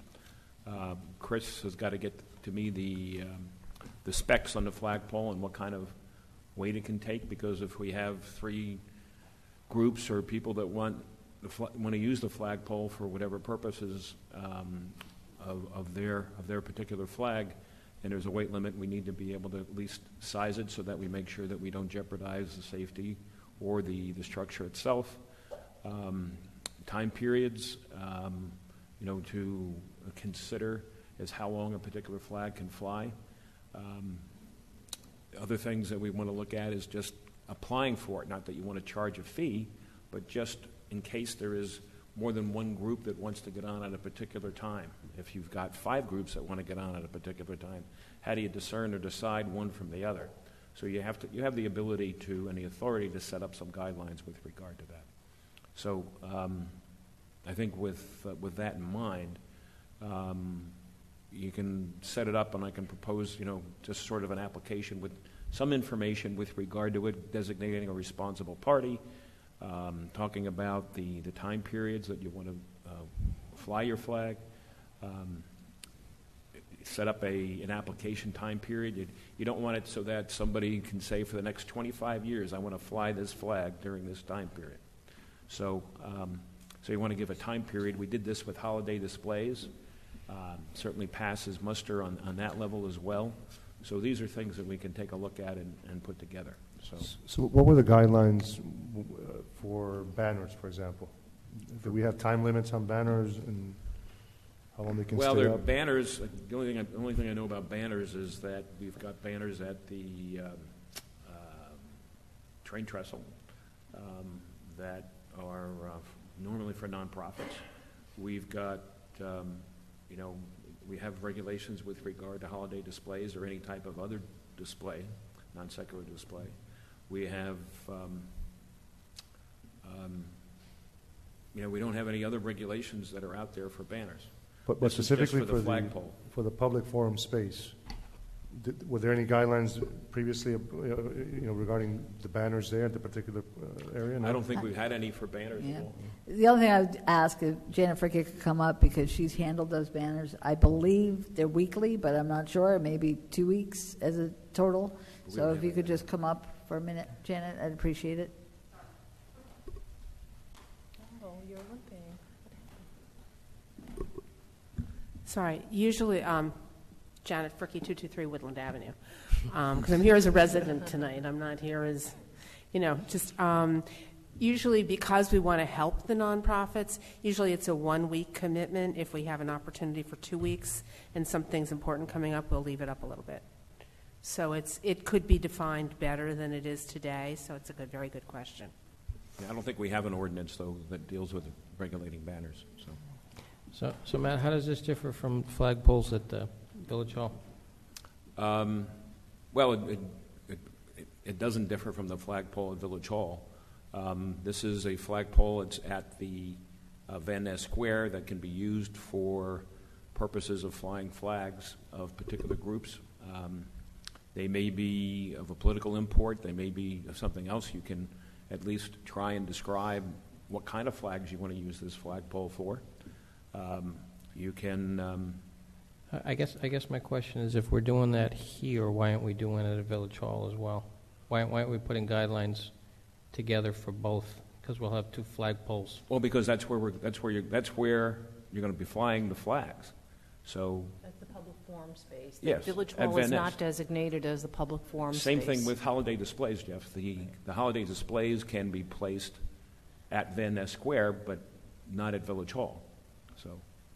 Okay, just to be clear, Village Hall is not a public forum space. Right. The flag, is that right? Well, that's the issue. Yes, that's the issue that was decided earlier, I think. Got it. Okay, thank you. I just have a couple of questions. Because procedurally, maybe we're a little out of order here. I wasn't aware of the, I was made aware by email of the flagpole donation. And the first question is, isn't there a procedure where we have to accept a gift, a donation? And where, I don't know how we, or when or where we accepted first a gift. And I want to understand the gift piece of that. I do have a resolution on for next week's meeting. There was no public meeting prior to the donation of the flagpole. Okay. So, but we do have a acceptance of it. Okay. And then the next question is, haven't we already, in a sense, established a time frame for a flag when, by virtue of saying for 1 month, 1 flag can fly? Have we, in your mind, Matt, have we already established a time frame? No, I don't think so at all. Okay. So if somebody else comes along now and says, well, so let's just say, for instance, for argument's sake, Pride Month occurs month of June next year. So if we're already So in other words, isn't that the span of time that a flag, because otherwise if you say, well, we're going to shift that to a week, we're going to say the time frame is a week, well, then we have a problem because we've already established and Pride Month is a month. Not because we established. I think it's more or less the issue with regard to giving the opportunity for that. Pride Month is for a week. Breast Cancer Awareness Month is for, Pride Month is for the month. Breast Cancer Awareness Month is for the month of October. There may be an interest in flying a flag for that. So these are things that you want to allow. So when your considerations of permitting this to be the public forum, if you set limitations in or are going to cut those out, you're going to find that those are not regulations that are going to stand. So you can't say that we're only going to do it for a week, because it's just not going to stand. That's not what the purpose of the forum is for. The guideline of a week won't stand? I would say no. The guideline of a week would not stand. Similar to a holiday display. Holiday displays we allow to be, I think if I remember the ordinance, sometime in the November 22nd to January 8th. So why is that? So I guess why is that span of time appropriate and legal, and a shorter or longer span of time wouldn't stand up? I think. Well, I don't know. I don't understand the question, but if you're allowing this to be the public forum flagpole or area where you can fly a flag, then you have to make accommodations to allow for those purposes that are being presented by the flag. So you can't cut it off, because if you tried to restrict it to a week for flying the flag, that would cut off the purpose of flying a pride flag for the month of June. No, I wasn't looking to cut it off in a week. I'm asking the opposite. I'm asking, by authorizing 1 month already, haven't we already established? And then wouldn't you have to be consistent with that application of a month? I would say no. I think you're free to set those guidelines now. Maybe you could say something like up to a month. So a month would be as long as something could be there. It's going to be up to you and how you want to approach it. So in the case of the trestle, for example, the banners, the village can put up a banner there, and if there's no request to put anything else, that banner could stay there for the whole year. Is there a difference in terms of what is a request, what goes up there, or what does the village decide to put up there? We don't have any regulations, and the banners are not, the trestle is not the public forum spot. So you're dealing with a public speech issue here, where the banners on the train trestle aren't the public speech issue. But does the village then have a subordinate sort of right to put up what it deems appropriate for a limited amount of time as well? Or can we say, look, only it's if our you want to poll, we put regulate up it by however only long if we you want want? to regulate it by ordinance. But then if you're regulating it by ordinance, then I'm not That's sure. So different I than don't want to put words in your But it's different than the public forum. Public forum is allowing speech to be freely expressed. Right, we're not abridging anyone's I know you're freedom of not. speech. And That's why I it's want to make different. sure You we're not can't putting words compare- in. You're comparing apples and oranges when you're looking at the trestle and the... But in the public forum space, a flag can go up there in two ways. The village puts it up, somebody requests that it goes up. Are we then saying that the village is also subject to a time restriction? The village owns the pole, it's village property. Well, does the village own the pole? The village owns the space where it's there, but does the village own the pole? Yeah. I thought the pole was donated. Right. Yeah, but it's it's given as a gift. We're accepting a gift. And We're once- accepting the The use gift. of that for that purpose. Sure. Yeah. No, but how could, no, we're accepting the gift of the pole. The village now owns the pole. We're responsible for the pole. We've installed the pole. We've used village taxpayer dollars to install the pole. So the pole now, as a gift, it's been gifted to the village of Ridgewood. We own the pole. Is that accurate? Well, that I don't know because I wasn't involved in that, but I don't know assume either. that. I'm asking I a assume question. that. I So assume do that. we, so in the terms of the pole, the flagpole, the gift, the people that gave the gift are not retaining ownership. How could they retain ownership? I'm asking you, Matt. I don't believe they can. So I don't know what went on there, but I'm assuming that flagpole is there for the purposes of a public forum, providing the opportunity for speech. And so we have, so in other words, to Ramon's point, so we have jurisdiction over the pole. Right. So, right. Yes, we Because do. we ownership. Yeah. We have ownership. So to the point that I think you're asking is if we decide on the off times when there's no other flag there that we want to hoist the flag that says, "Great job, village manager," we can do that, right? Or, we Well, can. if you allow the pole, if you regulate the pole, the use of the pole for that purpose, that's fine. Right, I think that's what you're asking. On the You off can, times. you can Right. try and look, you can look at that if that's really something you want to do. Right, so but I think it's important at least to look at in terms of when we look at the ordinance.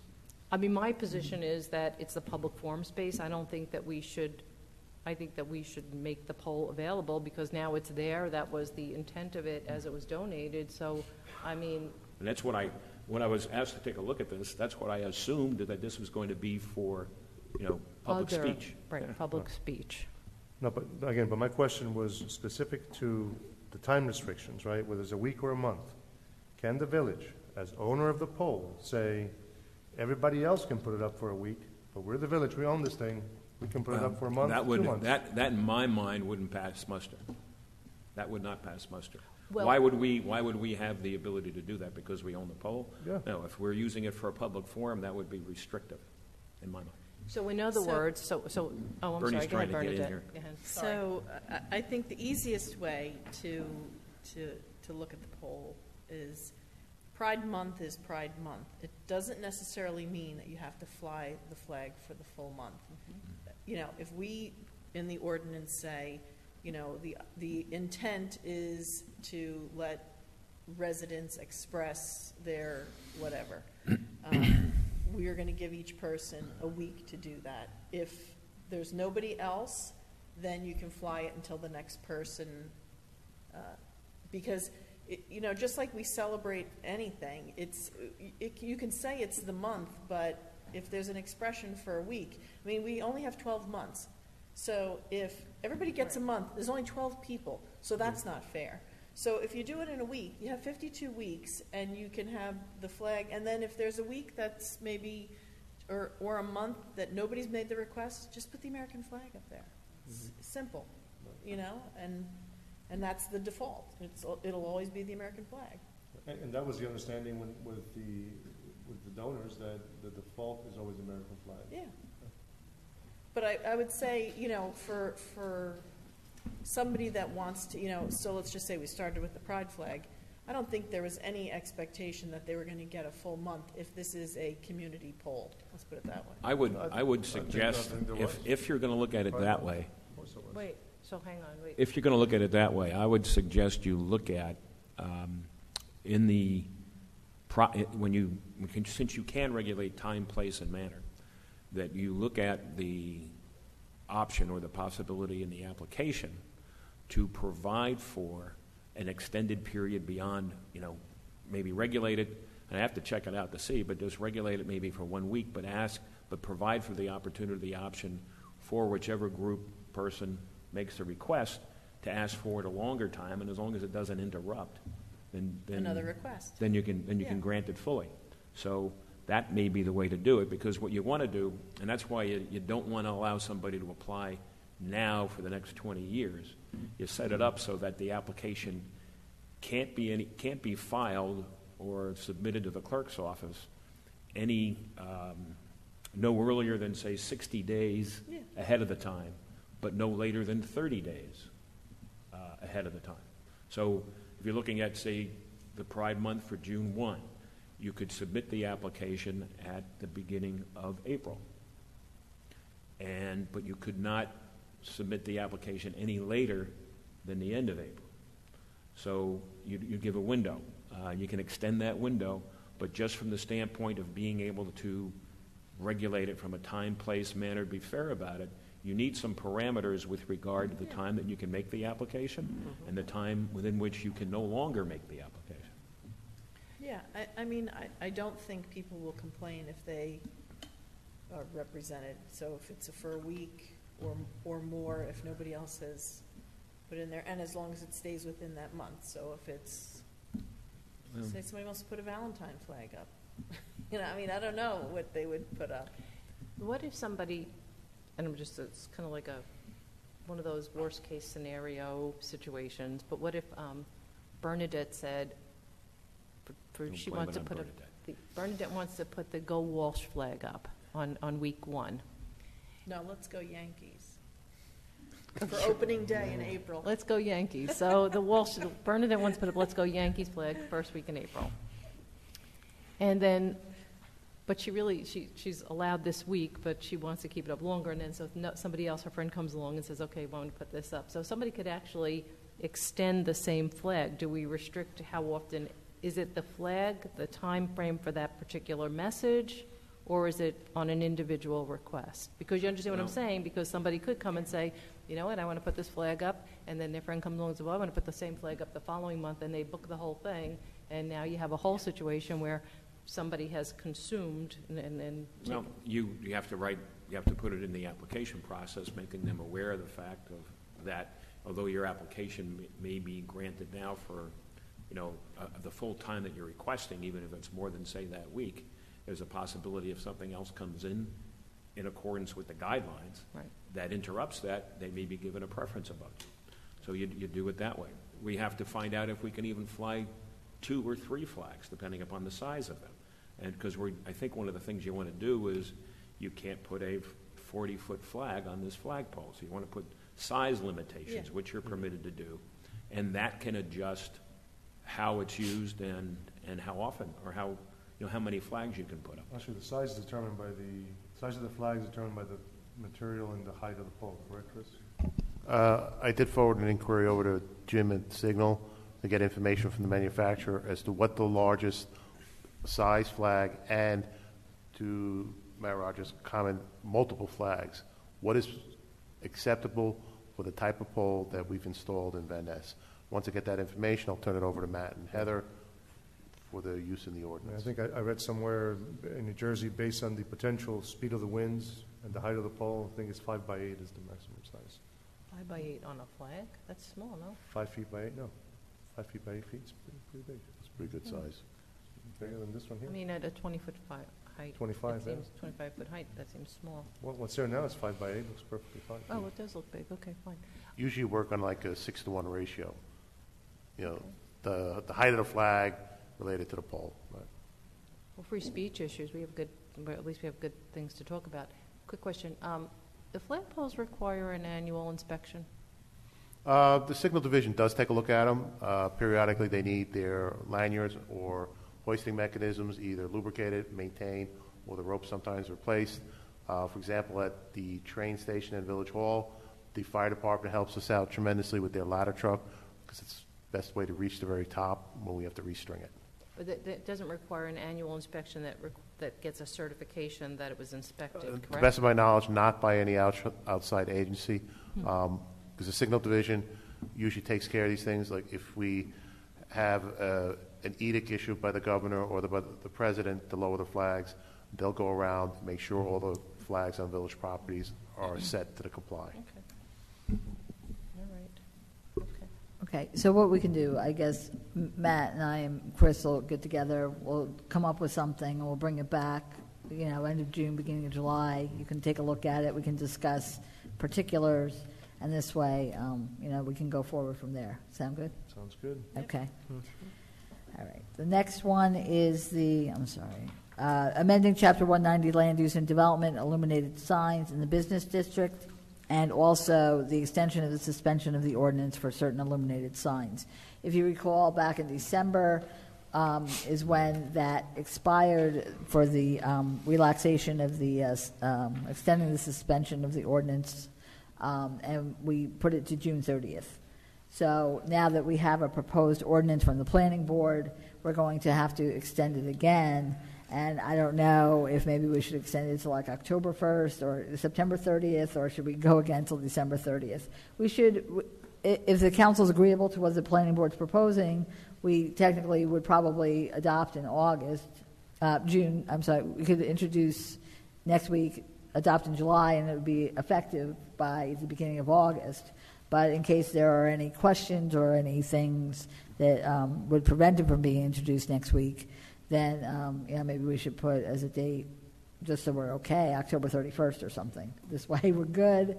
We don't have to extend it again. because right now the suspension of the ordinance has meant that our code enforcement officer is not enforcing it. And so I would like, if possible, either Deputy Mayor Knudsen or Mayor Hache to speak to this, because I know it was discussed at the planning board and proposed from them to us, which a lot of times I know that it goes from the council to the planning board, but this time it's coming the other way.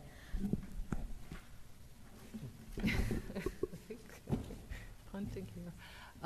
Yeah, so I have to say, this is probably one of the most difficult ordinances we've ever had to work on, just because of the number of different types of illuminated displays, what the criteria would be for what information can be on the illuminated display. And these, as we all know, or if you may recall, are television monitors that people are using for advertising. I've seen them at Little Sky, is that Little Sky, Samba Bowls, some of the banks. Arthur Groom had one. I don't see it there. I think it's gone. But it wasn't advertising. It wasn't advertising. It was actually pretty neat because they were showing... Jewelry's made in different parts of the world. Right, different parts of the world, so it was a pretty neat one. So I think at this point, we were comfortable with the way we concluded this. And I think that Richard Joel did send a letter, Chairman Joel sent a letter saying that that this is the proposed ordinance that the planning board agreed to. I kind of defer to everyone else because it's so really difficult to figure this one out. So any thoughts on it? I'll just add, I think it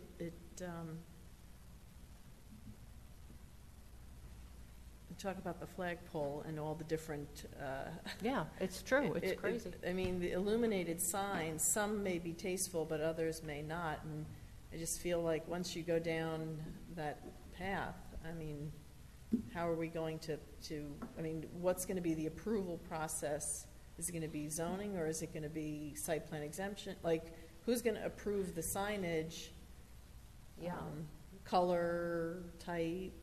Well, it would be no different than having that TV monitor. So that TV monitor, so if you go by... Yeah, but you could, in theory, have a neon sign on a monitor. Yes, I agree. Yeah. And even the distance from the window became an issue because at I think it's Samba Bowls has it on an angle. So it technically is closer to one side of the window than the other side. And so if somebody's walking up the street, they see it more readily because it's angled in that position. We're happy to still put it on hold, keep it in a holding pattern, and I don't know if everybody wants to kind of take a walk downtown on your own time and just take a look and see what you think about the monitors that are existing, and maybe there's additional feedback that will help. I actually think the one at Little Sky is gone as well, and his was so beautifully done because it was in a wooden frame and it was in portrait orientation. So let's hold it and because you hate to see people now start to get tickets. Sure. And because we're not getting this right. Correct. I think, even though I think it's an improvement over what we had before, there's still a lack of specificity in terms of, it talks about dimensions and how far back, but it doesn't really talk about what it is. I think it needs to be refined a little bit more. Okay, so what I'll have all of you do is review it on your own, and then also I'll have Matt take another look at it, and then we'll maybe come back with some other additional recommendations. Sure. And so again, either end of June, beginning of July, one of those 2 work sessions, and then we can discuss it further. So my recommendation then is that we do the resolution to suspend the ordinance enforcement until December 31st. Okay. Just in case. Right. Yes. Hopefully now this time we'll actually do it, but Unless we adopt something. Well, right, obviously. So, and then if we adopt an ordinance in that time frame prior to December 31st, then it would kick in. So the only other thing I did want to point out, which I think, was an issue I know that the building department zoning was having, This does permit unlettered and undecorated balloons, pennants, flags, banners for a grand opening for a store or office, and they cannot exceed 7 days. Because what would happen is, a new store, a new restaurant wanted to put up grand opening or a few balloons, and if they did so, they got a summons because we didn't permit it. I think that is a good improvement, because I know that the building department and the code enforcement officer had mentioned to me that was one of their issues. So I think that's a great one, just personally. It may sound silly, but restrict the number of times you can have your grand opening stuff up. I've seen some businesses put up balloons and so on as if they're reopening again. Right. Like 3 or 4 times. So, but this way we can enforce it, because we could say your grand opening was in October and it's now, June, you're not putting it up again. So, and we would have a way to enforce that. So, okay, so we'll do that. The next one is we're down to operations, authorizing access to the North Walnut Street parking lot for the monitoring wells. As you recall, the owner of the town garage property on Franklin Avenue had hired Brinkerhoff Environmental Services. They wanted to sample our monitoring wells in the North Walnut Street parking lot. Mr. Rogers had indicated that there has to be a reason given by the company. So we have received an email indicating the reason why they want to do this, and their explanation is that groundwater flows from their client's site, which is the town garage property on Franklin, toward the North Walnut Street redevelopment district, and access to the village's wells would allow us to avoid installing additional wells on the village's property, as we are required to delineate the extent of the plume on our client's property per NJDEP regulations. So, Mr. Rogers, does that satisfy that requirement? Yeah, I did state that to Chris Okay. in your office earlier. So we're good? So we'll do that resolution. The next one is the alternate court administrator. As you may recall, we did a resolution designated Kimberly McWilliams as the acting municipal court administrator for the Ridgewood Municipal Court. It was $35 an hour. At the time of the adoption of the resolution, our court administrator, Maria Dorr, was not designated in a reciprocal agreement with Glen Rock, where she was the municipal court administrator. Therefore, compensation was necessary to be established. Kim McWilliams has now been appointed as a municipal court administrator for the Wyckoff Municipal Court, because there's a new shared services agreement between Wyckoff and Glen Rock, and they've designated Maria Dorr, our municipal court administrator, as their acting municipal court administrator. So the good news about all of this is now there will be no charge. Basically, if Kim McWilliams is not available, Maria will cover for her, Maria Dorr will cover for her, and vice versa, and there will be no charge. It's just a barter system. One will, just substitute for the other with no fee being charged. So it's actually going to save us money in the case if it were to happen. I don't know that it's really ever occurred in the time frame that we had to appoint the alternate court administrator. Again, it would happen if our municipal court administrator and our deputy court administrator were not available. Then it would go to the alternate. So it few and far between for the most part, and so that's the good news, is we will not now have to be charged by our alternate designee, but we do have to redo the resolution, and so that'll be done next week. The next one is the ordinance to adopt the new FEMA and firm maps for flooding, and I'll have Chris take this one. FEMA and firm have finally issued new flood maps for the village, and for that matter, the whole region. They will be effective August 28th of this year. The changes to the village right now from our preliminary examination will be very minor. The big fear we have is when the last time this occurred, a lot of the properties that have a LOMA, which means a letter of map amendment, indicating the structure was not in the floodplain, only a portion of the property was and didn't need flood insurance.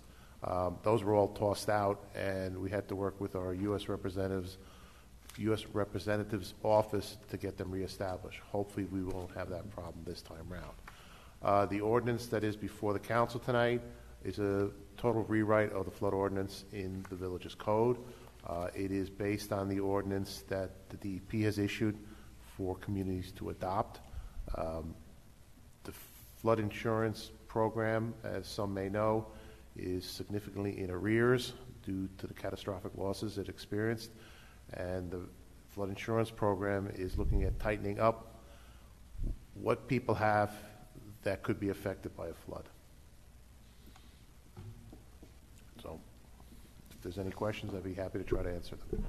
I do have a question. Yeah, I have.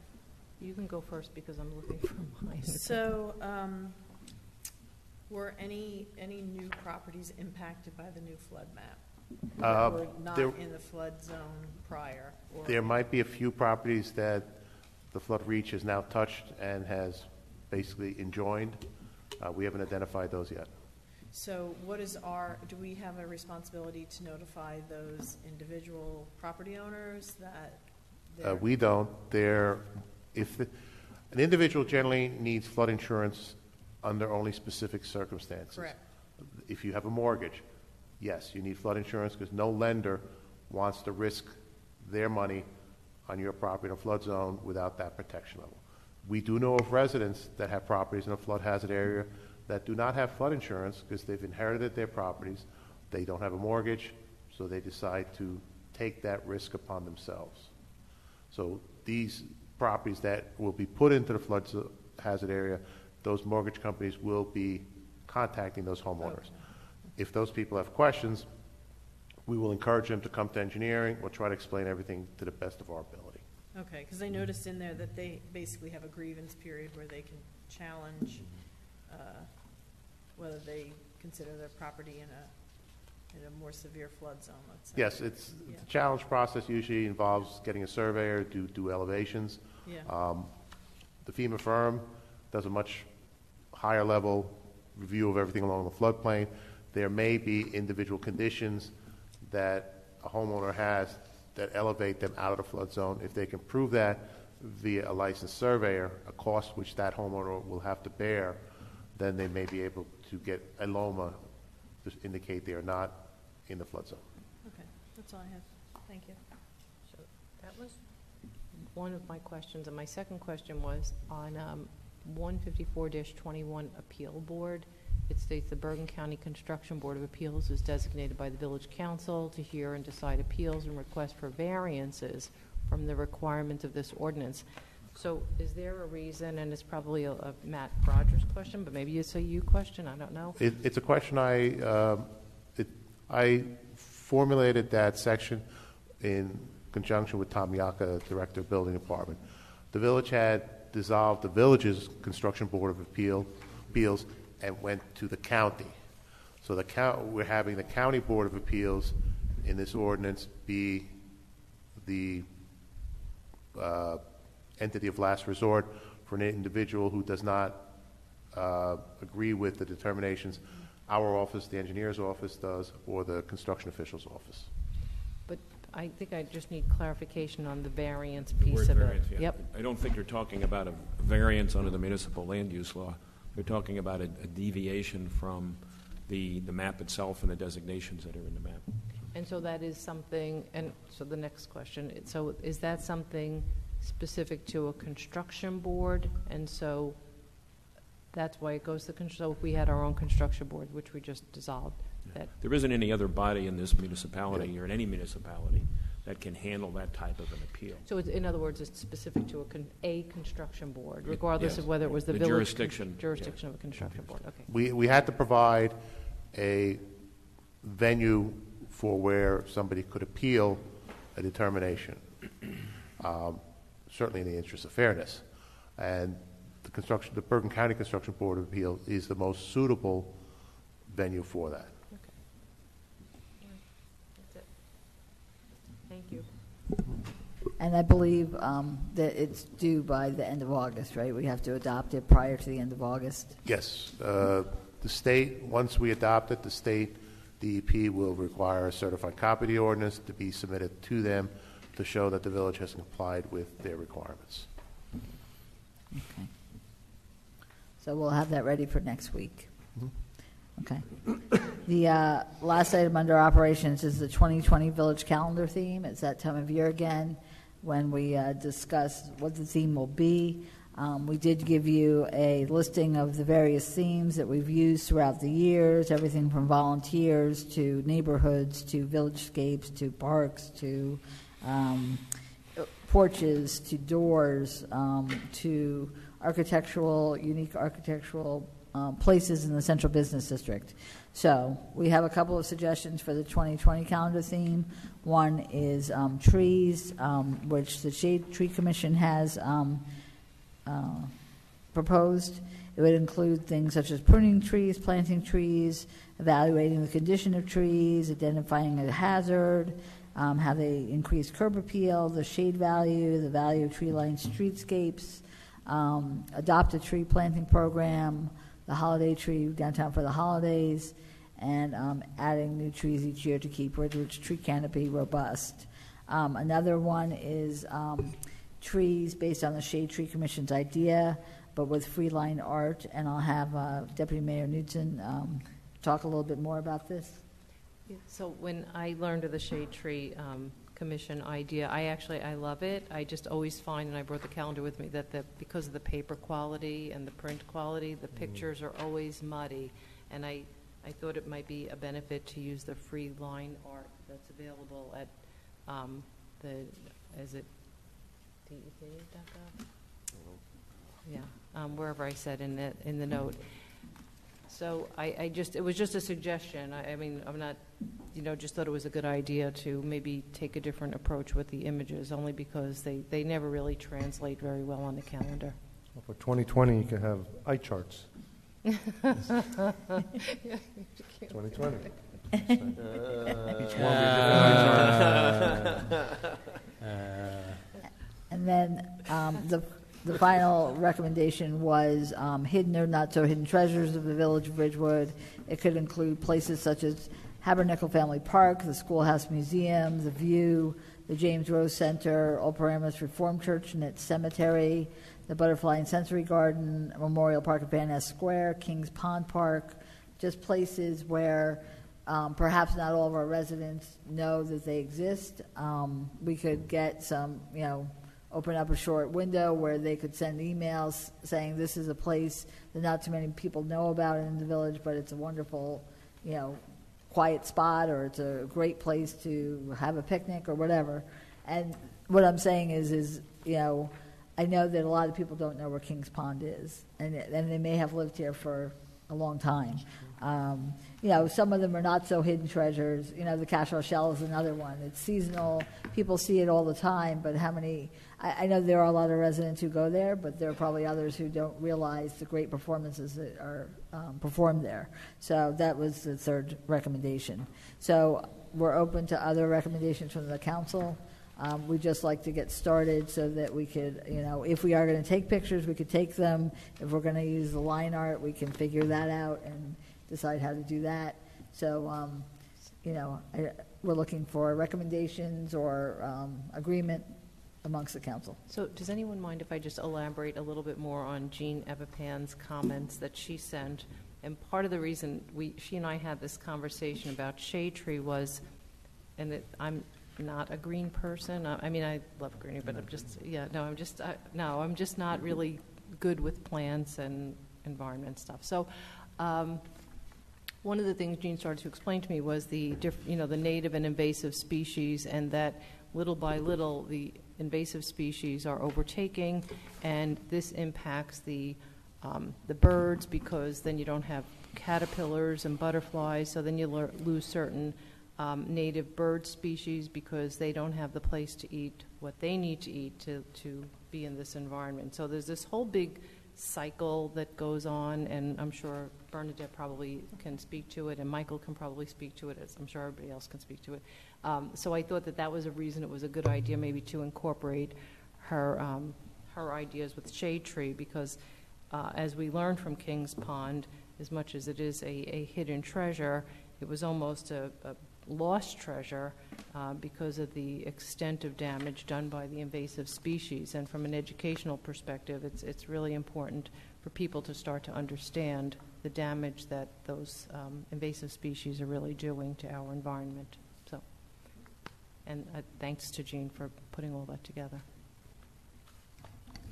I have a couple of suggestions, Heather. I don't know if I'll just throw them out. Places of worship we got a whole bunch of places of worship in town.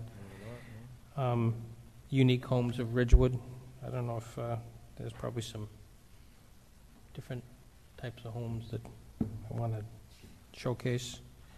A couple ideas. Okay, I've written them down.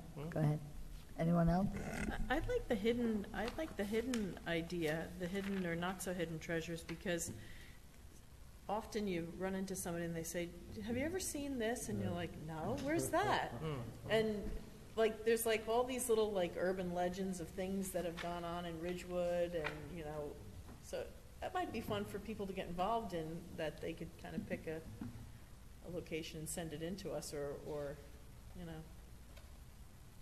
I was partial to the kind of both tree ideas. I understand the pictures aren't of the best quality, but there's a lot of heritage trees and a lot of like really like bigger, older, interesting trees, and merging that maybe with the some line art to actually bring in some focus and some detail to it might be interesting. The one thing that Jean did point out on her, if you looked at the list that she organized, and it kind of ties into Bernadette, the hidden treasures, because if Kings Pond is a hidden treasure, she isolated the different species that could be found at each of the different locations. So if you were looking at that line art and you were following the directions of the Shade Tree Commission in terms of pruning, planting, etc., you would also have the information as to where you would find different, whether it's shrubbery, flowers, trees. So she actually did isolate that, and so it's a way to incorporate that idea into the tree. But I think it's the Shade Tree Commission has really done an incredible job in the village of bringing, even for myself, attention to the importance of the tree canopy, and certainly we've learned an awful lot about invasive species, and I think that information needs to be imparted to the larger community. So it's an opportunity.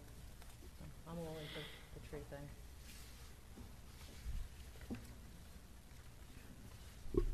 Mayor, any comments? I like them all. I think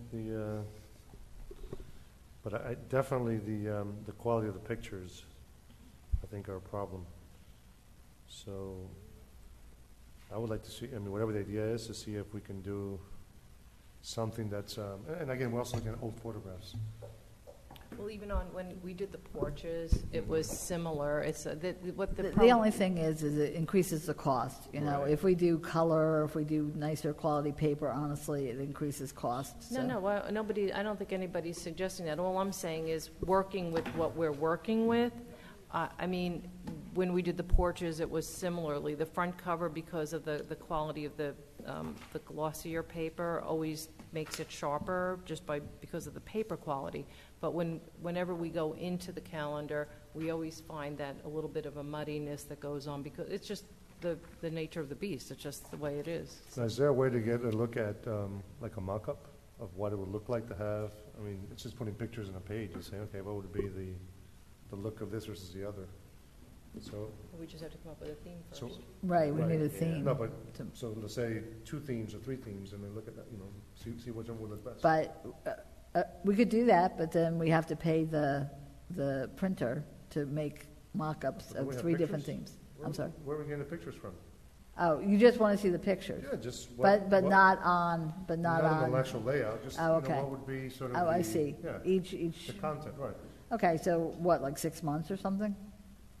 Or you want an entire year laid out with 3 themes? We just one. I one month? actually.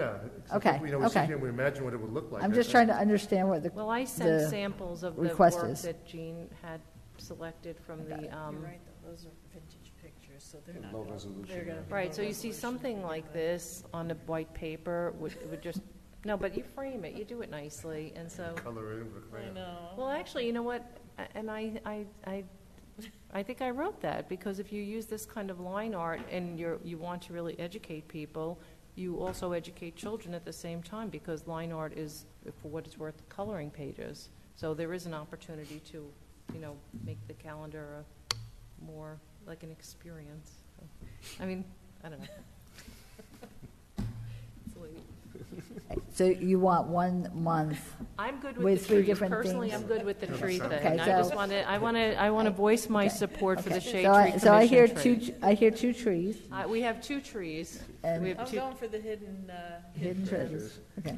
Houses of worship. All right. Houses of So worship. right now, it's trees have it. And the mayor has to say something, I guess. It's a big decision. I mean, can we see a different sampling of Oh these? yeah, I'll get different samples. I thought they were nice, but Right all now, right. I'm leaning towards the hidden gems. Okay, okay, so we'll do a month for each one? Is that what you're saying? Okay, okay. That's fine. That's what we'll do. Okay. You know, I learned when I was looking at those. I didn't even know what a tulip tree looked like. I mean, it's educational. Okay. So that's what we'll do. We'll provide it to you, and then we'll discuss it again, we'll see end what of it June, looks like. beginning of July, okay? So the review of the June 12th public meeting agenda, we have one proclamation for Bee City USA and National Pollinator Week. We have no introductions or public hearings on ordinances for Ridgewood Water. We have resolutions for Ridgewood Water, awarding a contract for roof repairs for various Ridgewood Water properties, awarding contract under state contract for the Geographic Information System for data migration, and awarding contract under Sourcewell Cooperative Purchasing Contract for 2019 Ford Escape. Introduction of ordinances. We're going to wait on the illuminated signs. We're going to have amending Chapter 265, Vehicles and Traffic, Ridgewood parking permits to include Ridgewood CBD building owners with offices in their own building. Amending Chapter 145, fees for Ridgewood parking permits for Central Business District building owners with offices in their own buildings. Amending the outdoor cafe fees for 2019 and 2020. We amend Chapter 154 for the flood damage prevention. Reappropriating funding in the capital ordinance for the renovation of tree wells in Central Business District to conducting a tree inventory. And the last one we can't do yet, which is establishing the turn lane. We're going to send it to the county first. Oh, but we will do a resolution on that. Right. So, hold on. Let me just write that down. Okay, we do have the public hearing on the prohibiting the use of the single-use plastic carry-out bags. The resolutions, we have some annual ones here, waiving the 4th of July vendor fees. These are the vendors who give a part of their profits to the 4th of July committee, granting permission to the fireworks company for the fireworks display. We have a Title 59 approval and award of contract for disposal of grass clippings. Title 59 approval, well, no, we're not going to do that one. We have Title 59 approval for underground storage tank system repair and award of contract for underground storage tank system repair. Awarding contract under state contract geographic information systems for various departments, or contract under state contract bulletproof vests, award contract under Sourcewell Cooperative Purchasing Contract stump grinder for the Parks Department, or contract under Sourcewell Cooperative Purchasing Contract 2019 Ford F-250 pickup truck for Public Works, award contract under Sourcewell Cooperative Purchasing Contract online auction services, award contract under National Cooperative Agreement, Caterpillar Backhoe, Signal and Water Pollution Control Division. We have award of contract for the bucket truck aerial lift and awarding contract for the chassis. We have the resolution for the supporting the turn lane on Franklin Avenue.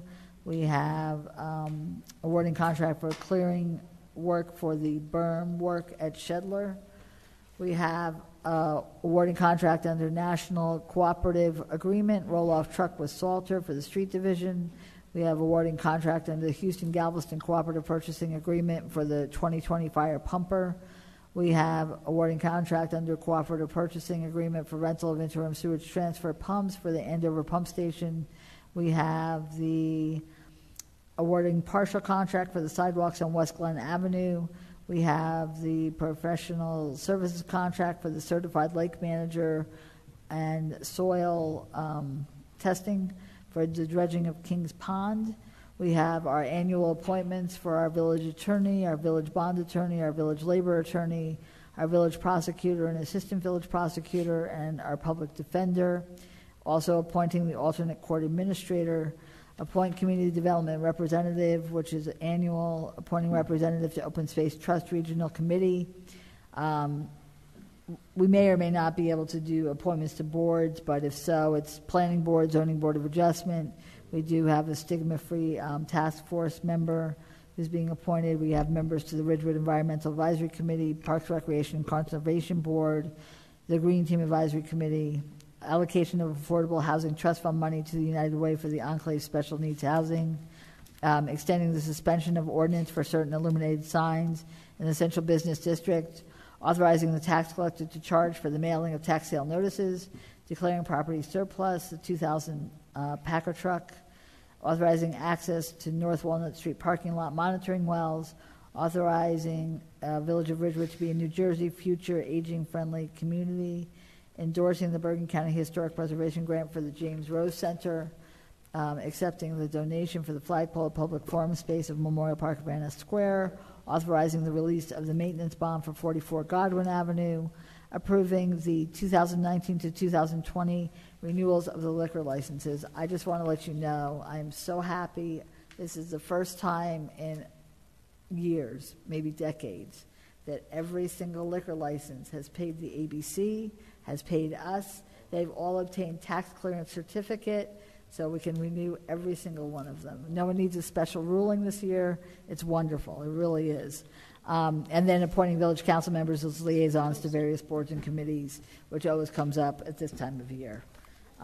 Was there any particular one at this time that you would like off of the consent agenda? Okay, thanks. All right, we'll go back to public comments, but before we go back, I feel really bad. I missed this in my council report. This Saturday, June 8th, at Van Nest, 10 a.m., is the Gun Violence Awareness Day celebration. This is, I know I posted it on social media, hashtag Wear Orange, Ridgewood, New Jersey. I know that a couple of weeks ago we read a proclamation. It's very important. It's the high school kids are really driving this once again, and it's going to be a great collection of speakers and musical performances and so on. It'll be a great event. Get people out. Hopefully we'll have nice weather. But I think it's a very important topic, and we should all try to be there. So we'll go to public comments, not to exceed 5 minutes per person.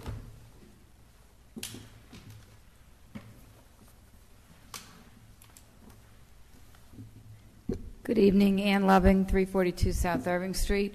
I wanted to echo what the village manager said about Graydon opening. We were there actually with Councilman Seaton was also there on Sunday. It was beautiful.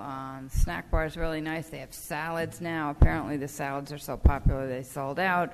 Councilman Seaton's son and my grandson were too busy eating ice cream to go for salads, but the pool looked great. It was really nice to have it open again. I wanted to say something about the calendar, not about whatever your theme is, but last year, or the current year that we're in, I think there was as much as a whole page of errors and corrections, holidays that were missed, holidays that were duplicated. I don't know. I can't remember what all. I know of at least 2 residents that I'm friends with who submitted various corrections. So you might want to consider having somebody that's a professional proofreader proofread it, because more so than the photos or the drawings, which are nice, is the accuracy of the content, because I know we all look at the calendars all year long. Thank you. So I'm just going to weigh in on that real quick, because part of the reason we brought this theme up right now was because we made a determination that the calendar should in fact be ready much earlier, because typically the process starts in October and November and is a crunch. And so in speaking with the village manager, we made a decision to start that process earlier on to make certain that those errors and omissions are addressed beforehand. So it was already done. Anybody else? We'll close public comments, and we'll take a resolution to go into closed session. Be it resolved by the Village Council of the Village of Ridgewood that the Village Council meet in closed session on June 5th, 2019 at 7:30 p.m. or as soon thereafter as the matter on the agenda can be reached, and that said closed session be held in the caucus room of the Ridgewood Village Hall, 131 North Maple Avenue, Ridgewood, New Jersey, and be it further resolved that the matters to be discussed in closed session are limited to legal matters to include Chestnut Village, personnel matters to include Village Manager's Office, Municipal Court, and appointments to boards and committees, Village Council appointments. These matters are allowable under NJSA 10:4-12 at SEC. Be it further resolved that the minutes of this meeting shall be made available to the general public when such matters have been deemed completed by resolution of the Village Council. I have a motion? So moved. Second? Second. All in favor? Aye. Anyone opposed? Thank you.